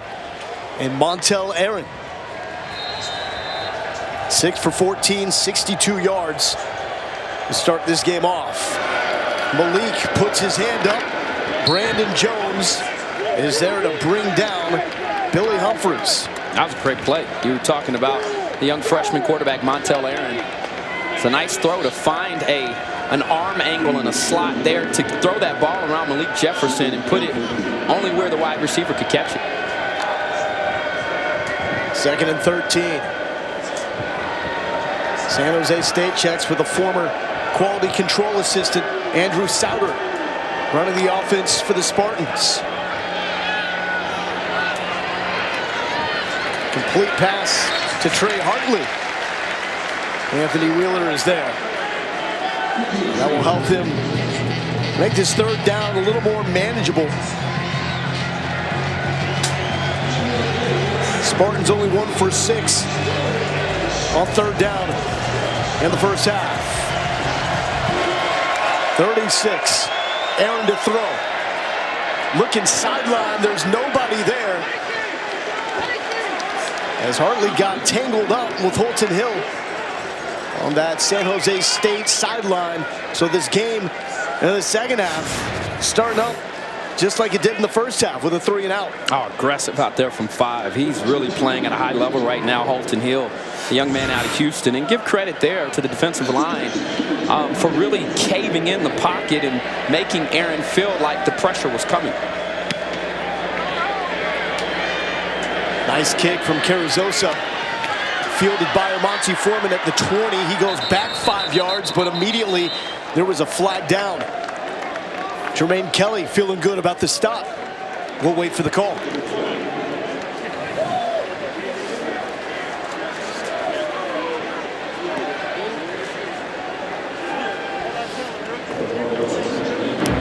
During the return, illegal block in the back. Number 5 of the receiving team be half the distance to the goal at the end of the run. 1st down, Texas. Yeah, it's very difficult. If you're Holton Hill, I've been a starting cornerback and then have to hold up the gunners who are typically fresh, but a pointless play there, it cost your team. And Holton Hill, who's playing at a very high level defensively right now, is still being asked, even though a starter, to contribute on special teams. You got to continue to do that. Special teams have not been great. Foreman fumbled a punt, was able to get it back. Ellinger leading out the Texas offense here to start off the first offensive possession of the second half. 8 for 16, 129 yards. He stayed pretty clean. 6 carries, 43 yards. And Chris Warren III, 95 yards in the first half. It's going to be Warren to start off the second, showing some patience when he ran into a roadblock. Methodically shifted left for a couple of extra yards to finish that run. If you're just now joining us, that's why Texas has had so much success. It's been about the ground and pound today, how they've been able to rush the football. It has been the difference in this ball game, and I thought the key coming in for me was winning the rushing battle. Now it's twofold. Defense has to form a wall, but offense also has to capitalize on their opportunities. Warren, another key, showing patience, but will be taken down after a 1-yard gain. So that is now 5 career 100-yard performances for Chris Warren III. The leading rushers for the Longhorns, Warren with 103, Ellinger 43, Jerron Hurd with 23. Hurd finding the end zone twice. A lot better than they experienced a week ago as Warren moves the chains. Last week, Texas 31 carries, 98 yards. They still have not won a game since 2011, beating Texas A&M when they have failed to rush for 100 yards. So the Longhorns offense following the winning formula, and also what we expected and what the coaching staff expected to be the formula for this Texas offense. A spread attack based and revolving around the Texas running game. Ellinger, he's had time all afternoon. He will scramble, and he's brought down by Ginda and Leung Wai. Impressive protection. I mean, he could have made a sandwich back there and served it up. I mean, it was as good as you get when it comes to protection. This veteran offensive line that last week at times struggled handling twist and delayed blitz, doing a fine job there. Quick pass to Reggie Hemphill Maps. Sat out the first half for a violation of team rules. And that's another first down. Ginda with the tackle. Reggie Hemphill Maps, redshirt freshman receiver from the Houston area. He's the best player for this Texas offense in terms of space. And I think his quick twitch is the closest thing that Tom Herman and Tim Beck have to a guy that is really explosive in the open field and in an open space. To use their term, Reggie Hemphill Maps is twitched up. They say he's probably the most explosive player on this Texas offense. Ellinger looking deep, double coverage, looking for Colin Johnson. And a nice athletic play from Jermaine Kelly. Been very active, as San Jose State has really stayed away from Sachere on the other side. Yeah, it's just bell coverage there. He does a good job of staying over the top of Colin Johnson, who at 6'6", surprisingly is fast. And with those long strides can really eat up grass and stretch the defense. And despite that being an incompletion, look for it to pay major dividends in backing this defense up. Dorian Leonard close to the first down marker. Yeah, that's the benefit right there. Now you've got your cornerbacks playing soft coverage, and it's like taking candy from a baby there at that point, because now you can get into your hitch game, your stick game, be able to get your wide receivers to the marker, and now it's a timing throw for the quarterback. As you would expect to see a run here from Hurd. They've had success today on the power along with the quarterback draw. The thundering Hurd package, if you will. Hurd with the keep, another first down for Gerard Hurd. Yeah, just a simple quarterback draw there. Hurd doing a good job of finding the space, knowing exactly what was needed for the first down. First half, he's had success running the football. At some point, they're going to come off of that package and surprise this defense with a pass. Has not thrown the ball downfield, but it looks like he will here. Hurd locked and loaded, one-on-one coverage, a fight for the football. As he was looking deep for Lorenzo Joe, Sachere showing why he is one of the better DBs. You see Texas play. Yeah, Tim Beck right now is calling him a heck of a ball game. Yeah, he's mixing it up. And for defense, Coach Odom's defense, which likes to confuse the quarterback, they know they're taking on a freshman quarterback. Tim Beck has done a nice job of keeping them off balance and on their heels. And like I said, as you mix it up like that, it makes it extremely hard to guess what's coming and to play defense. Back to the run, Warren, the mini hurdle. First down for Chris Warren III before Dakari Monroe brings him down. Yeah, he's starting to feel it. And, you know, and this can be dangerous when you've got a back like this that nearly rushes for 100 yards in the first half. And he's the kind of back that wears you down. So as the game begins to stretch out, you know, Chris Warren is a guy that you will be running from. You don't want to tackle him, as there's an injured defender here down for the Spartans. William Osai being checked out. Senior from San Jose. Look up and down this roster, and it is Californian strong. And when Brent Brennan also brought in his coaching staff to San Jose State, he wanted to try to have many guys with West Coast ties, California ties as possible. He dipped into the state of Texas for his offensive coordinator with Andrew Souter. That is a man that knows San Jose State well. His parents met in San Jose at the university. Dad, football player. His mom, cheerleader. And he was a longtime assistant with the Spartans as well. Trying to get his guys going. Down 21-0 here in the third. You're looking at Alonzo Carter. He is listed as the running backs coach for San Jose State. But if you look deeper into his bio, you'll also see dancer and choreographer for none other than his man, MC Hammer. These guys grew up together around Oakland. He was a backup dancer for Hammer, and the You Can't Touch This video even went on tour with him. That's actually his dance that he came up with. That's the class classic move. Hey, if I could do that in 4th grade, my life would have taken a different trajectory. I can tell you that much right there. Now, how many players do you think had the Google MC Hammer from this generation? Oh, please don't tell me a lot had to. Hammer don't hurt him. Fantastic. That is unbelievable. When Carter got married, it was Hammer who officiated his wedding. How about that? Wish he had a back like Chris Warren III as he continues to move the pile, now well over 100 yards. Yeah, scary thing when he starts to feel himself. You think of all the great backs that have played here. The Earl Campbells, the Ricky Williams, Jamal Charles, the Cedric Bensons, the list goes on. They get going, and when they get going, they are hard to stop. And so for Chris Warren, you know, every running back likes to get touches. What it shows is the confidence your coaching staff has in you. But there's a rhythm and a fluidity that comes along with getting those carries that every running back likes. And Chris Warren today taking full advantage of that. Hurd flanked by the freshman, Tennille Carter. He's going to keep it himself, showing some athleticism, but a nice job by Jamal Scott to close as Hurd was sniffing end zone.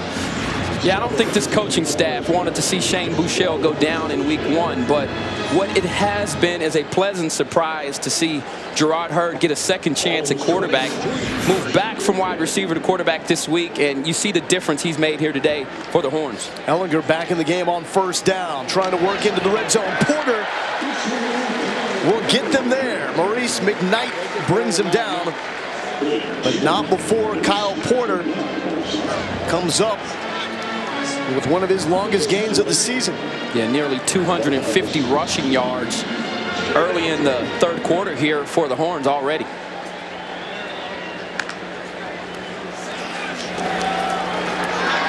Back to Porter inside the 10. David Williams fighting him to the turf.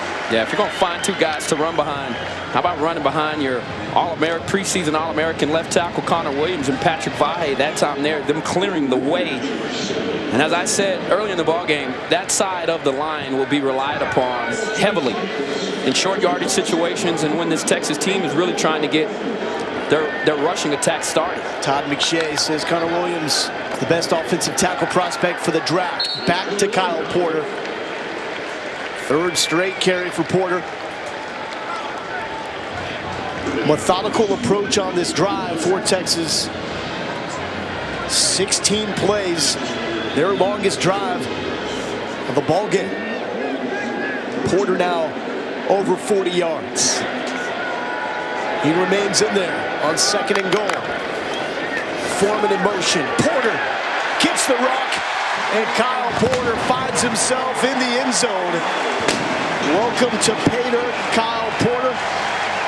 First touchdown of his career. What a drive by the Texas Longhorns. Really moving the ball down the field, picking their spots, opening up this defense, wearing them out. 16 plays, 92 yards for this Texas team. That'll be a drive to remember. The way they control the clock, the play calling I thought was excellent, and the execution from the players is the reason why Texas drove it up and down the field. That was a beat-down drive by the Texas offense right there.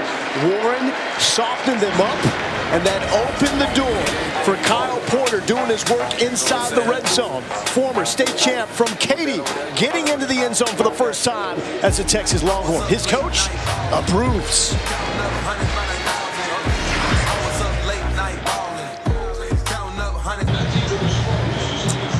Bob Brooks, that locker room didn't look like that when you played. Your locker's gone, my man. But check this out. But we had the new and improved because Mac in 1998 in my class did exactly this. I can tell you what these players are feeling. They are feeling like the coolest people in college football right now when you walk into that thing. It's like a party walking in there. Lights flashing, music playing. I love every bit about it, and this is what it turns into. The energy you see on the sideline and guys wanting to be a part of this program and change it around. Short kick, Gaither with the return. Spartans trying to get something on the board. Good return here, but a flag. Once again, a flag potentially stymieing what would be a positive development for San Jose State.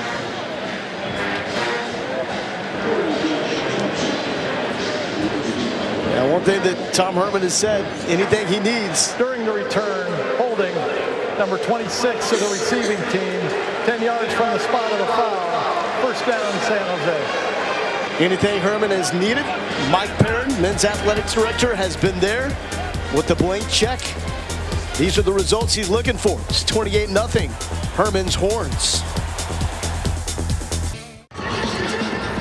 Welcome back to Austin. Longhorns lead at 28-0 in the third quarter. After halftime, I spoke with Brent Brenham, and he basically gave me a list of every missed opportunity they had in the first half. From the 4th and 1, from the missed interception, the missed tackles, the penalties that we're continuing to see in this second half. He said without those, we would be in this ballgame. He said moving forward, we have to get back to running the football. It's the only way they can get the tempo that they want on offense. They start to see that at the end of the first half. Chris, thank you so much. Only 13 carries for 38 yards. Flying into the play, Deshaun Elliott to try to snuff out this screen pass as Oliver ends up getting positive yardage out of it. But we talk about the missed opportunities. We had that ball down the sideline that we saw Bailey Gaither nearly had a chance to make a play on, just a little bit out of his reach. If he catches that ball, San Jose State is on the board, and this game has a different complexion to it. 2nd and 4 now. Freshman quarterback Montel Aaron gives it up, big contact as Dejon Packard is met near the line.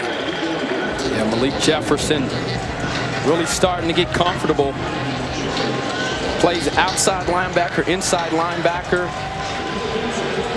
Can do it all for this defense. Todd Orlando relies and trusts in his abilities. Trying to make it back-to-back 3-and-outs. San Jose State looking for their second third down conversion of this game. Drew a pass interference on a third down off to Deshaun Elliott. Aaron looking for the big tight end. He's got him, but he will be dragged down by Nashawn Hughes, and that will be well short of the first down marker. The freshman quarterback is trying to plead his case. He wants San Jose State to go for it on 4th and 3. Yeah, it's a freshman move. Yeah, mistake. And let me give credit to the previous play. Nashawn Hughes, this young man, listen, he's come in, he was a project for this Texas staff, the previous Texas staff. Played some defensive line, now kind of more of in a linebacker role. That time they're doing something he's not used to doing. Tracked down one of the top talents and drug him down. Great play from Nashawn Hughes. How about this? He made his 28th career start today. Wow. That ties him with Jason Hall for the most career starts. Wow. Impressive. Players on this Texas roster. Got a flag on this return. Try to sort this one out. During the kick, holding number 14 of the receiving team. That'll be 10 yards from the end of the kick. First down, Texas. Media timeout. So there will be some coaching points to go through. Even if this result holds 28-0, Tom Herman has things that he can clean up. Nashawn Hughes, the senior, making plays in space, dragging down the big tight end.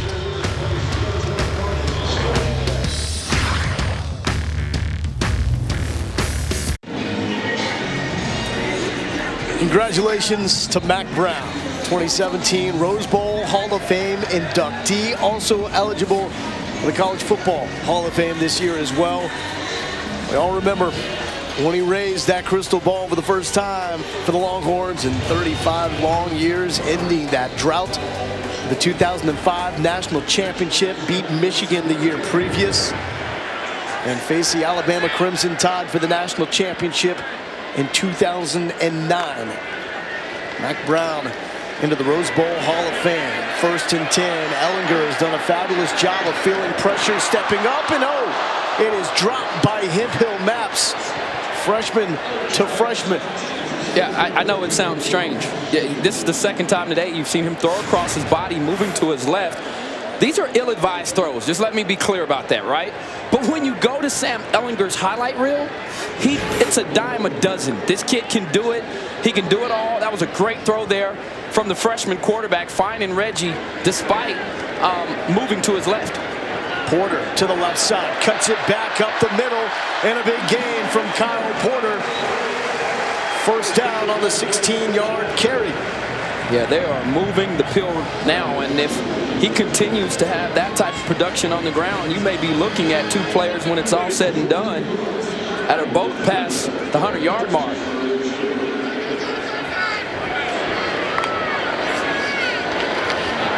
Another carry for Porter, really picking it up here in the second half, but that was some authority from Aguayo. As Porter, 59 yards before that rush. Chris Warren, the third, checks in. He's at 128. Fifth career 100-yard performance. 2nd and 9. Humphrey in motion. Over the middle. And this time it is hauled in. Reggie Hemphill-Maps for the first down. With every snap, it looks like Ehlinger is getting more and more comfortable. No surprise there, Mark. Yeah, I like what the offense is doing, too, to help him out that time there. With motion across the field coming from little Jordan Humphrey, just completely widens the defense and opens up those lanes in the middle of the field. Warren, left side, big hole, big collision, and close to the first down marker. Yeah, this kid, when he gets going, man, he can put defenders in body bags. I mean, seriously. Yeah, it's the kind of player and forcefulness that if you go in there not using the proper technique on Chris Warren, you will get hurt. The offensive line setting up this performance for the Texas ground game. Back to one, following Vahe, breaks out of a leg tackle, and back-to-back first down carries for Chris Warren III. This O-line looks like a different group this week. Yeah, and great sign here for Texas that they're able to get the ground game going, and that's twofold. The offensive line is creating those creases and running lanes necessary to pound the pill, but the running backs finding the space and then finishing off these runs like we've seen Porter and Warren do today. We talk about the running game. As Ehlinger has plenty of time. Overthrows Hemphill-Maps. Talk about the running game. We also talk about the matchup coming up against the USC Trojans. They opened up their year with a performance against Western Michigan that wasn't all that hot. They won the game, but they got thrashed on the ground by the Broncos. Underwhelming, and I think dating back to spring ball, when you listen to Coach Helton, this was a group that it appeared as though was reading their press clippings. And I think Texas, after gaining some confidence today, is going to surprise some people when they go on the road next week. Porter, another carry. Ginda is there. USC takes on Stanford in the slugfest. 7:30 Central Time start to that ball game. A 3rd and 7 coming up. Texas 8 for 12 on third downs. Monty Foreman has been huge on this money down. That's really been his role to open up this season. The go-to guy on third down. Colin Johnson, bottom of the screen. It's been a quiet performance for big number 9. And in all fairness, they've been rolling coverage his way, trying to prevent him from popping a big one. Pressure coming from Ehlinger's left. Patient in the pocket, and Foreman, as it roll off his fingertips, he was thinking end zone. And Josh Rowland will trot out for a field goal. Hard to critique that ball there. You see it, not the perfect spiral that I'm sure Ehlinger was looking for. And you can see it was moving around, wasn't tightly wound. However, you saw him on the throw where he had Reggie Hemphill-Maps here in the flat. As you become a more experienced quarterback, you'd like to think that he's going to dig into his arsenal and get the right touch for those passes to get those completions. Joshua Rowland looking for his first field goal as a Texas Longhorn. This one trying to come back to the left. He has now missed his first 3 attempts. Had a miss against Maryland, had one blocked, and that one stays right. That brings us to our StubHub season schedule. So you opened up against very young quarterbacks. Pigram making his second career start. Aaron making his first career start here. You got USC, Iowa State, Kansas State, Oklahoma, and Oklahoma State coming up with USC, K-State, OU, OSU, you are talking about some of the best quarterbacks in America.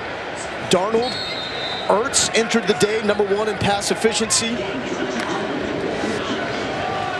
Mason Rudolph had another monster performance last night. And Baker Mayfield, two-time Heisman finalist. Better get ready for the quarterback play on the other side to be picked up. And they better get ready for that man, Tom Orlando, because this defense is very unique in a myriad of ways they can blitz you and pressure you. Aaron all day. Looking sideline, this one is picked off. Holton Hill, will he make it 3 for 3? Hill cutting it back, and Holton Hill, 3 career interceptions, all returned for touchdowns.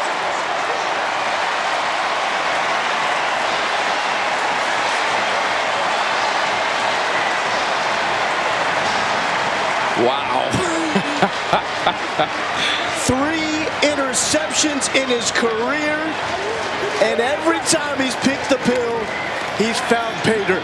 They've called him Hollywood, and right now he is starring in his own movie. As Holton Hill right now really showing just how good he can be, and the reality of it is the young freshman quarterback for San Jose, Montel Aaron, not the best throw. Could have certainly put more on it. I wouldn't even surprise me if you see Josh Love, the backup, who they've battled throughout the week, to come in the game at this point. But Montel Aaron throws the ball, and give Holton Hill credit for taking it back to the house. But let's take a flashback and look back what Holton was able to accomplish last week. Another pick that it kind of just fell in his hands, but you got to give him credit. They got to make something happen after the fact, finding himself in the end zone, and then here the perfect bounce, Poona Ford breaking through, and Holton Hill showing the breakaway speed. And then today, once again, great job of rolling underneath coverage. He forced him outside of the boundary. That's good technique. He had his eyes back to the quarterback, the awareness there, and then to cut across the field and leave those big uglies in the dirt to find another touchdown. Yeah, his teammates are loving it, and everybody in H-Town saying this young man is representing Houston, Texas. It all started back in 2015 with that pick 6 against Oklahoma State. Texas now 4 non-offensive touchdowns. This is kind of what Texas was known to do under Matt Brown. It was up there with Frank Beamer every year. The non-offensive scores, 3 of the 4 from Hill this season. He's got 4 for his career, and this is a bounce-back story with Holton Hill. He really lost his spot last year and was not getting the run that he expected to have. 100%, a great point.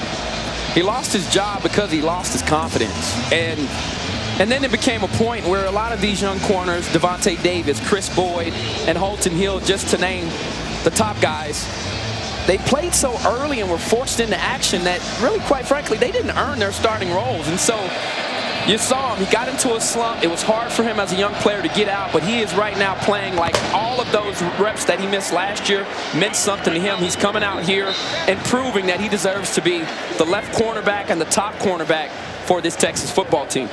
35-0. Longhorns with the lead. Texas defense, this was the type of performance a lot of people thought they were in for. When on the first possession of the game against Maryland on 3rd down, Holton Hill ended up with that interception to make it 7-0. It was after that that the big plays started to leak out, and Maryland really made them pay. They didn't throw the ball a lot, but when they did, they cashed in. 482 yards allowed by the Texas defense last week. Yikes. A 120 here. And there is the tackle for loss. This is a critical stat, as Jamari Chisholm, the JUCO transfer from NEO A&M, that would be Northeastern Oklahoma A&M, makes the tackle for loss. And that's something to this point we haven't seen a lot of. But Todd Orlando told us the stat to watch with his defense, tackles for loss. If they're doing that, they're setting up the opposing team. Oh, no! Big hit here from Devontae Davis, setting up the other team in predictable down and distance like we have right here coming up on this 3rd down. Yeah, and talking about a guy who lost his job. Devontae Davis, watch the boom here. Oh, yeah, I like it. Like everything about it. He's been watching from the sideline as Chris Boyd and Holton Hill have kind of taken the lead roles there at the cornerback position, showing that he's still got a little bit left as the third quarter comes to an end. And you see the hometown, Miami, Florida, a lot on the mind of Devontae Davis with Hurricane Irma making its way to the Florida coast. 35-0. Longhorns lead going into the fourth quarter. We've seen Warren go the distance. Hurdle, Kyle Porter step it up, and Holton Hill doing what he does. Hollywood.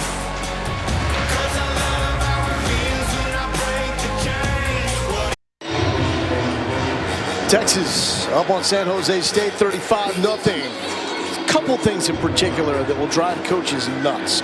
Turnovers, penalties. 2 turnovers for Texas last week, and how about 117 penalty yards? Much better this week. For more, here's Chris Button. Yeah, those penalties certainly drove Tom Herman nuts this past week. When we talked to him, he said he definitely knew that it was some mental errors. So I asked him, how do you fix that during the week of practice? And he says, this is what I tell my guys. There is nothing that we teach you that is illegal. So when you're out on the field, think about it. Is this what we were taught? Am I listening to my coaching? A lot of times what happens is the guys either are trying to be too perfect or they're not thinking enough.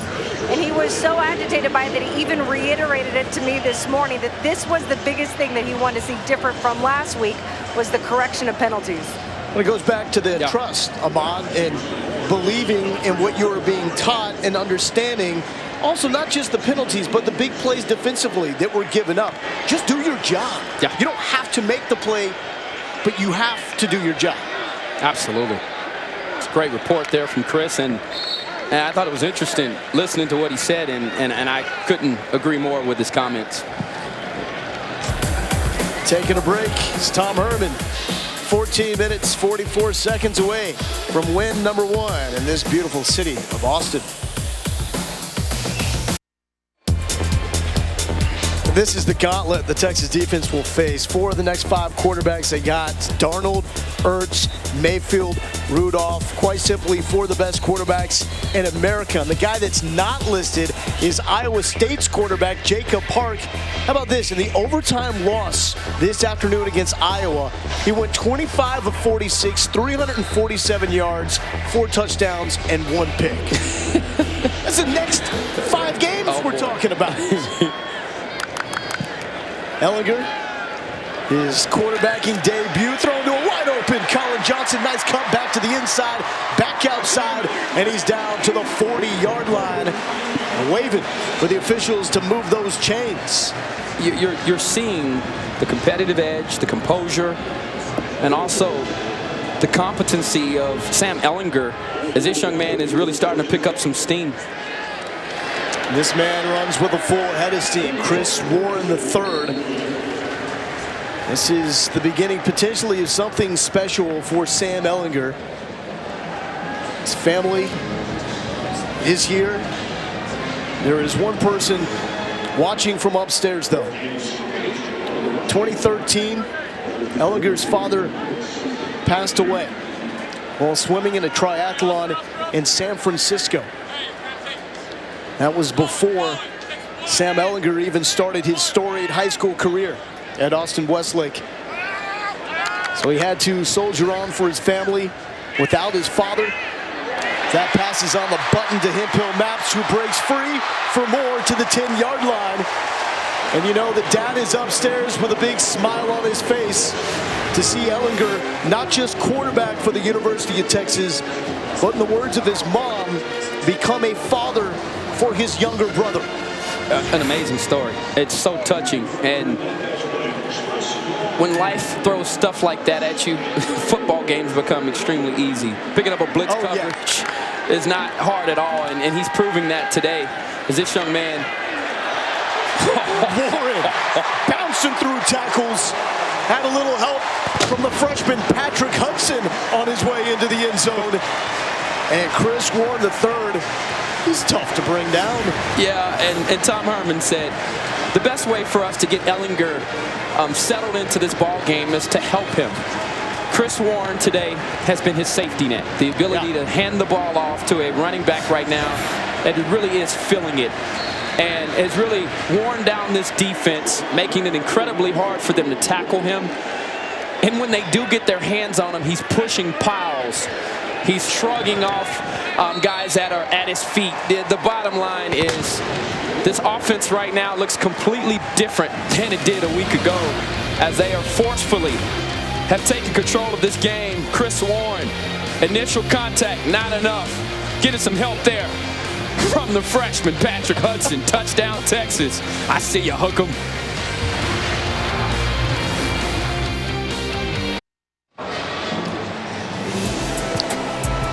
This is the San Jose State coaching staff. And you talk about a touch of class.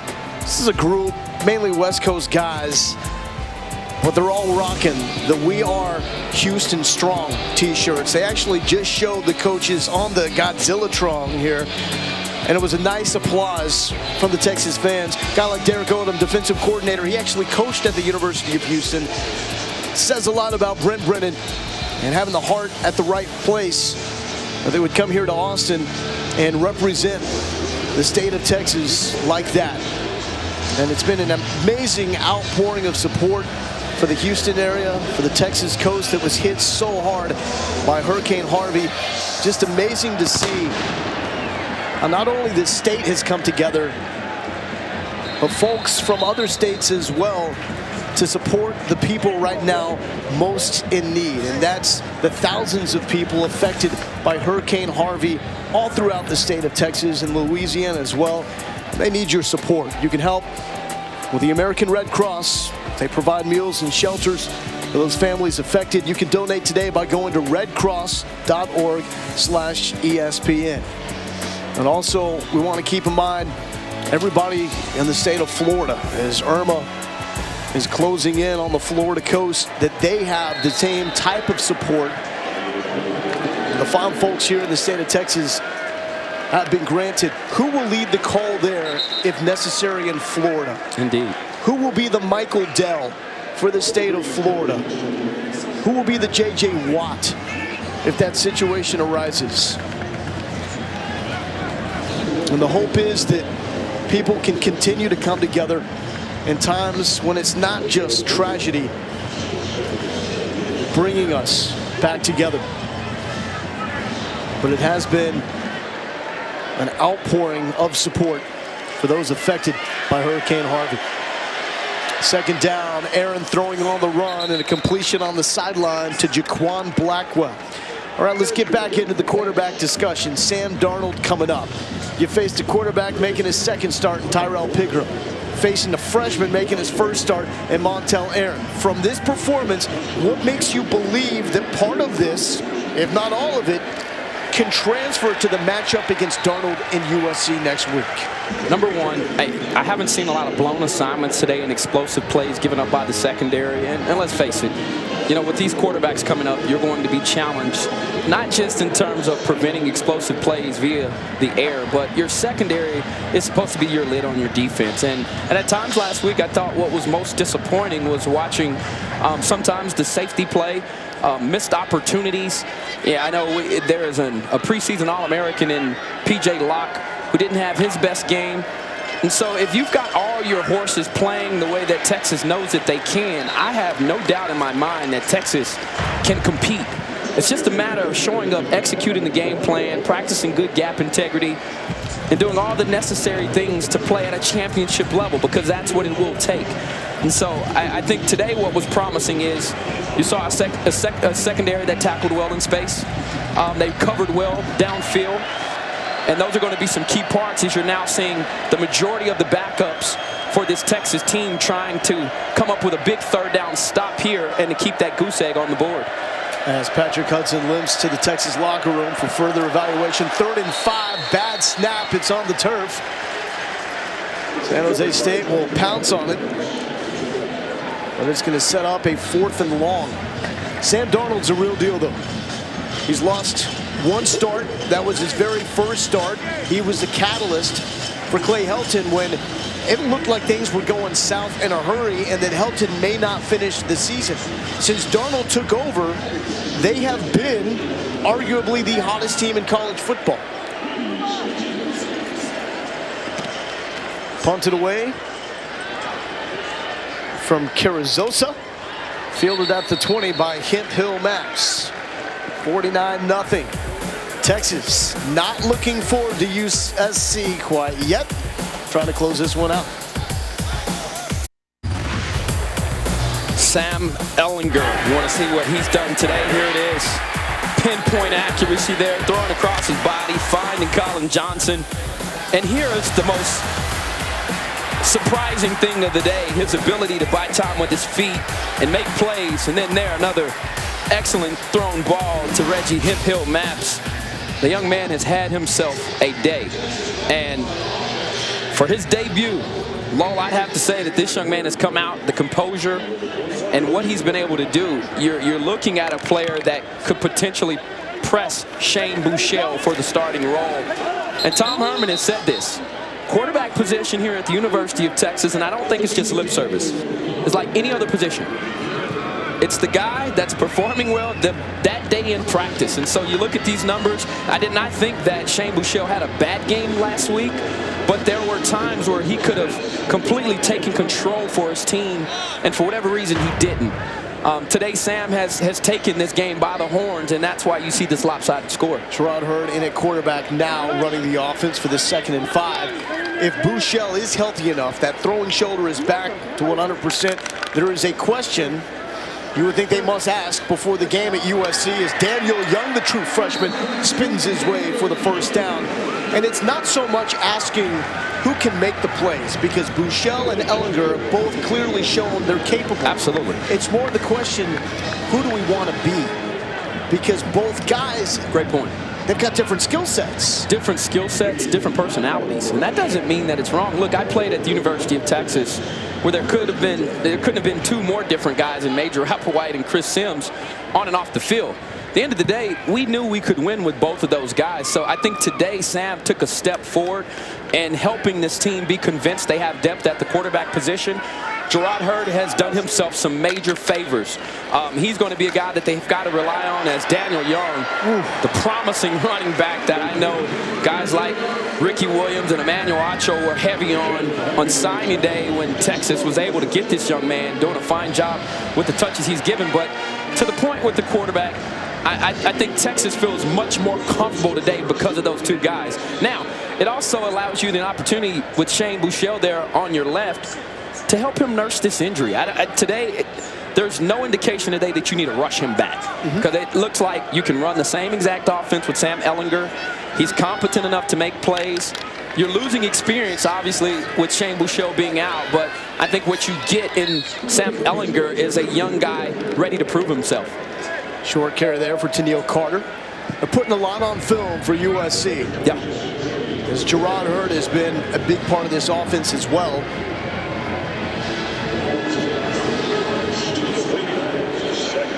Yeah, these tempo offenses, they hate this part of the game, but they love this part of the game because you're so used to in practice going up-tempo. And when you're an up-tempo team, it's very rare that you take this long in between plays. To the left side, full steam for Carter. Nice gain on 2nd down. Yeah. I thought Tennille Carter last spring, because of all of the injuries at the running back position, gained some valuable experience, and he and both Daniel Young at some point will be counted on during this season.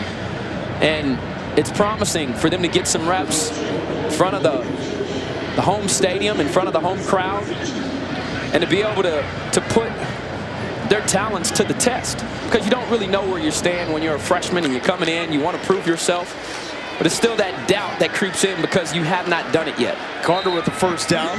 He thought he was going to be toting the rock for the Georgia Bulldogs this year.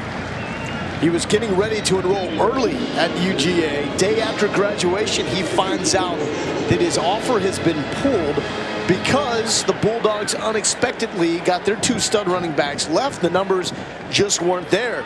So the Houston product looked around. There was a spot here on Tom Herman's roster. Carter signed up, the Under Armour All-American and early enrollee to this Texas program.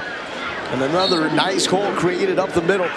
Kind of check out the offensive line right now. Big story when you look and you see Garrett Graff, number 54, playing on the offensive line. He was a walk-on until a couple of weeks ago when he sat down in the Texas meeting room for what he thought was a magic show. But the magician didn't pull a rabbit out of the hat.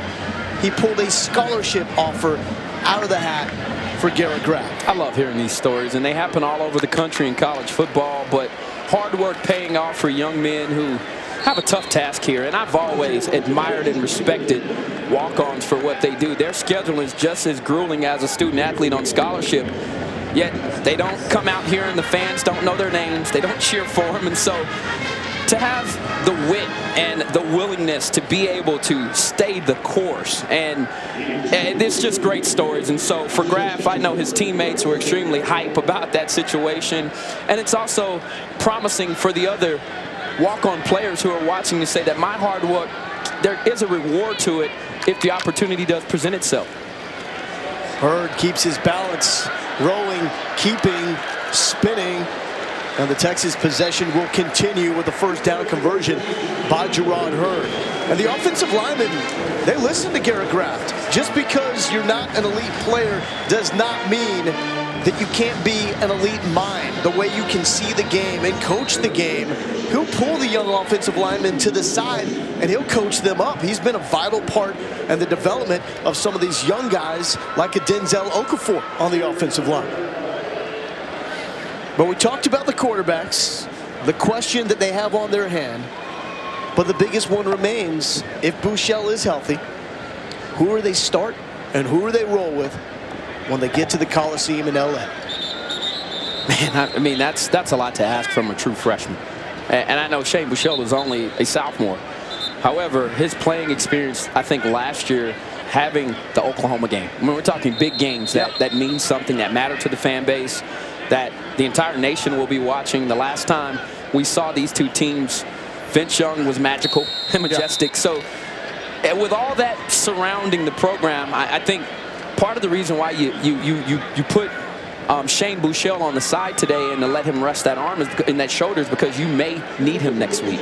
And so I think, like I said, I don't think Sam Ehlinger has done anything today that would make the coaches believe that he's not capable of doing his job there in the Coliseum, but that's still one of those daunting tasks that you never want to force a young player into. Young with a nice gain, flag down on the play. Holding, offense number 80, 10 yards from the previous spot, replay first down. That's young freshman Cade Brewer, tight end from Lake Travis High School. I like him a lot. You know, he's got excellent ball skills, still growing and developing as a blocker, but you know, he torched people all over the state of Texas last year with his ball skills, his ability to run routes and really work the middle of the field. I think he's got a bright future here. Yeah, coaching staff saw him in a playoff game. Shortly after they arrived, he made a one-handed catch, and Herman said, offer that guy. Yeah, no doubt. We want him playing tight end for us. The way, though, this quarterback situation is working out, to me, this is a good thing. You've learned that you have another option. And you mentioned Vince, right? Let's talk about a legend. Tennille Carter, wow, trying to make a name for himself into the 5-yard line. Under Mack Brown, the quarterback spot, and this is no pun intended, was pretty much invincible.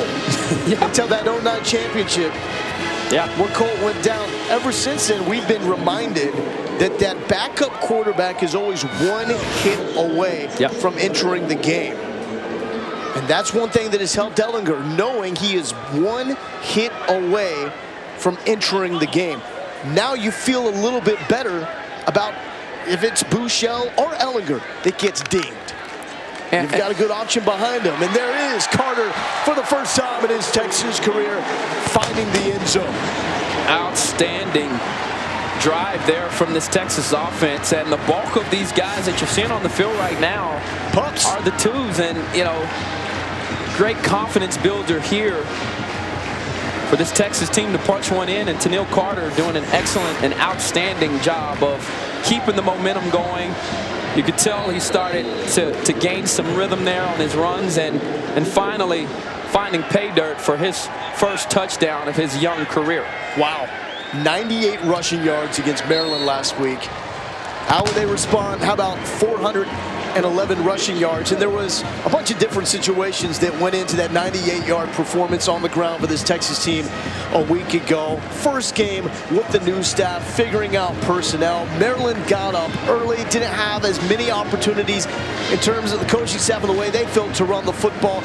But it was clear in this game, especially with the freshman quarterback, what they wanted to do. And it was like a good picture. Establishing things with the fastball. Chris Warren is the fastball. They established with him and set up everything off Chris Warren. Well, if you can get the rushing game going, it just opens up your game plan. And Tim Beck, Tom Herman in this offense, and anybody who's ever caught plays will tell you that. It's not a philosophy that just was created here in Texas. So what it also shows is that you can win in the trenches, and every ball game starts with what happens there, whether it's pass protection, the ability to create those running lanes, to create pressure from the opposite end, to hold up against the run. And Texas, from the start today, controlled that part of the game. Coming in, I told you in our meetings, winning the rushing battle was the key for me, because it establishes a presence that Texas is trying to present. Toughness, tenacity, and making sure that you can enforce your will upon guys. And they did that today. The rushing numbers were phenomenal. And I think this is really going to help bolster this group into having the confidence they need to go into the Coliseum and to take on a unit that is going to be much better than they saw today. A good game plan with Sam Ehlinger playing at quarterback, not having a lot of pressure put on him by the fact that so much of the success was set up by the ground game. The O-line kept him clean. It was really impressive, too, the way he feels pressure in the pocket and the way he moves around with the ebbs and flows of the way snap in, snap out, and each play develops. You know, Tom made the comment to Chris going in that he thought, you know, he had some jitters, and I could see those. But if that's what jitters look like for Sam Ehlinger, I'll take some jitters in your first start for your dream school, I mean, you know, like I said, for this young man, he certainly came out today and helped himself in the quarterback race and in the quarterback room for people to really believe that this young man could be the answer and can certainly serve as a starting quarterback for Texas. Sam Allen entered this game as a third-string quarterback and now checks in for San Jose State after Montel Aaron, the redshirt freshman, got the start. Let's talk it and spin it to the Texas defense. 0 put up on the board. Don't have those twitched up, explosive athletes on the perimeter like we saw DJ Moore and company with the Maryland Terrapins, but still it's a big difference whoever you're playing, going from 51 allowed to 0. But you could feel it in our conversations with Todd Orlando. That was not acceptable, and he told us, do not let that performance define who we are as a defense. And he said this game would determine their character, what they're all about, because the mistakes that showed up last week, the coaching staff, including Tom Herman, said these were things that hadn't shown up since spring ball when they first arrived here as a staff. And I think all in all, what you're seeing as a Texas team as San Jose State pops off one of their bigger runs of the day. But this John Packer. Yeah, but this Texas team defensively today, I thought, was aggressive. They really set the tone with their presence. Early on, you saw some big pops. You saw some guys dragging down ball carriers, and they did a fine job today of finishing plays. Jason Hall with the pressure completed on the perimeter to Brandon Mitchell. Josh Thompson with the tackle. So under 90 seconds left in this ball game. Afterwards, right here on Longhorn Network, Texas Game Day Final. Alex Lowe, Ricky Williams, Corey Redding. Should I mention Maniacho? He'll have his feelings hurt if I don't. And Emmanuelacho can also catch it streaming on the ESPN app. Completed once again to Austin Lyles. And now in junk time, Sam Allen getting this San Jose State offense going. But we really have been impressed with the direction that Brent Brennan has gotten the Spartans program going. He told us that there's something that gives him hope is he knows there's not a lot of guys that will understand the dynamics of the San Jose State program inside and out more than him. Dad played there. Mom was a cheerleader. He was an assistant coach under Dick Tomei and Mike McIntyre. And this is his first opportunity to be a head coach. And they hung with South Florida early on and made it interesting.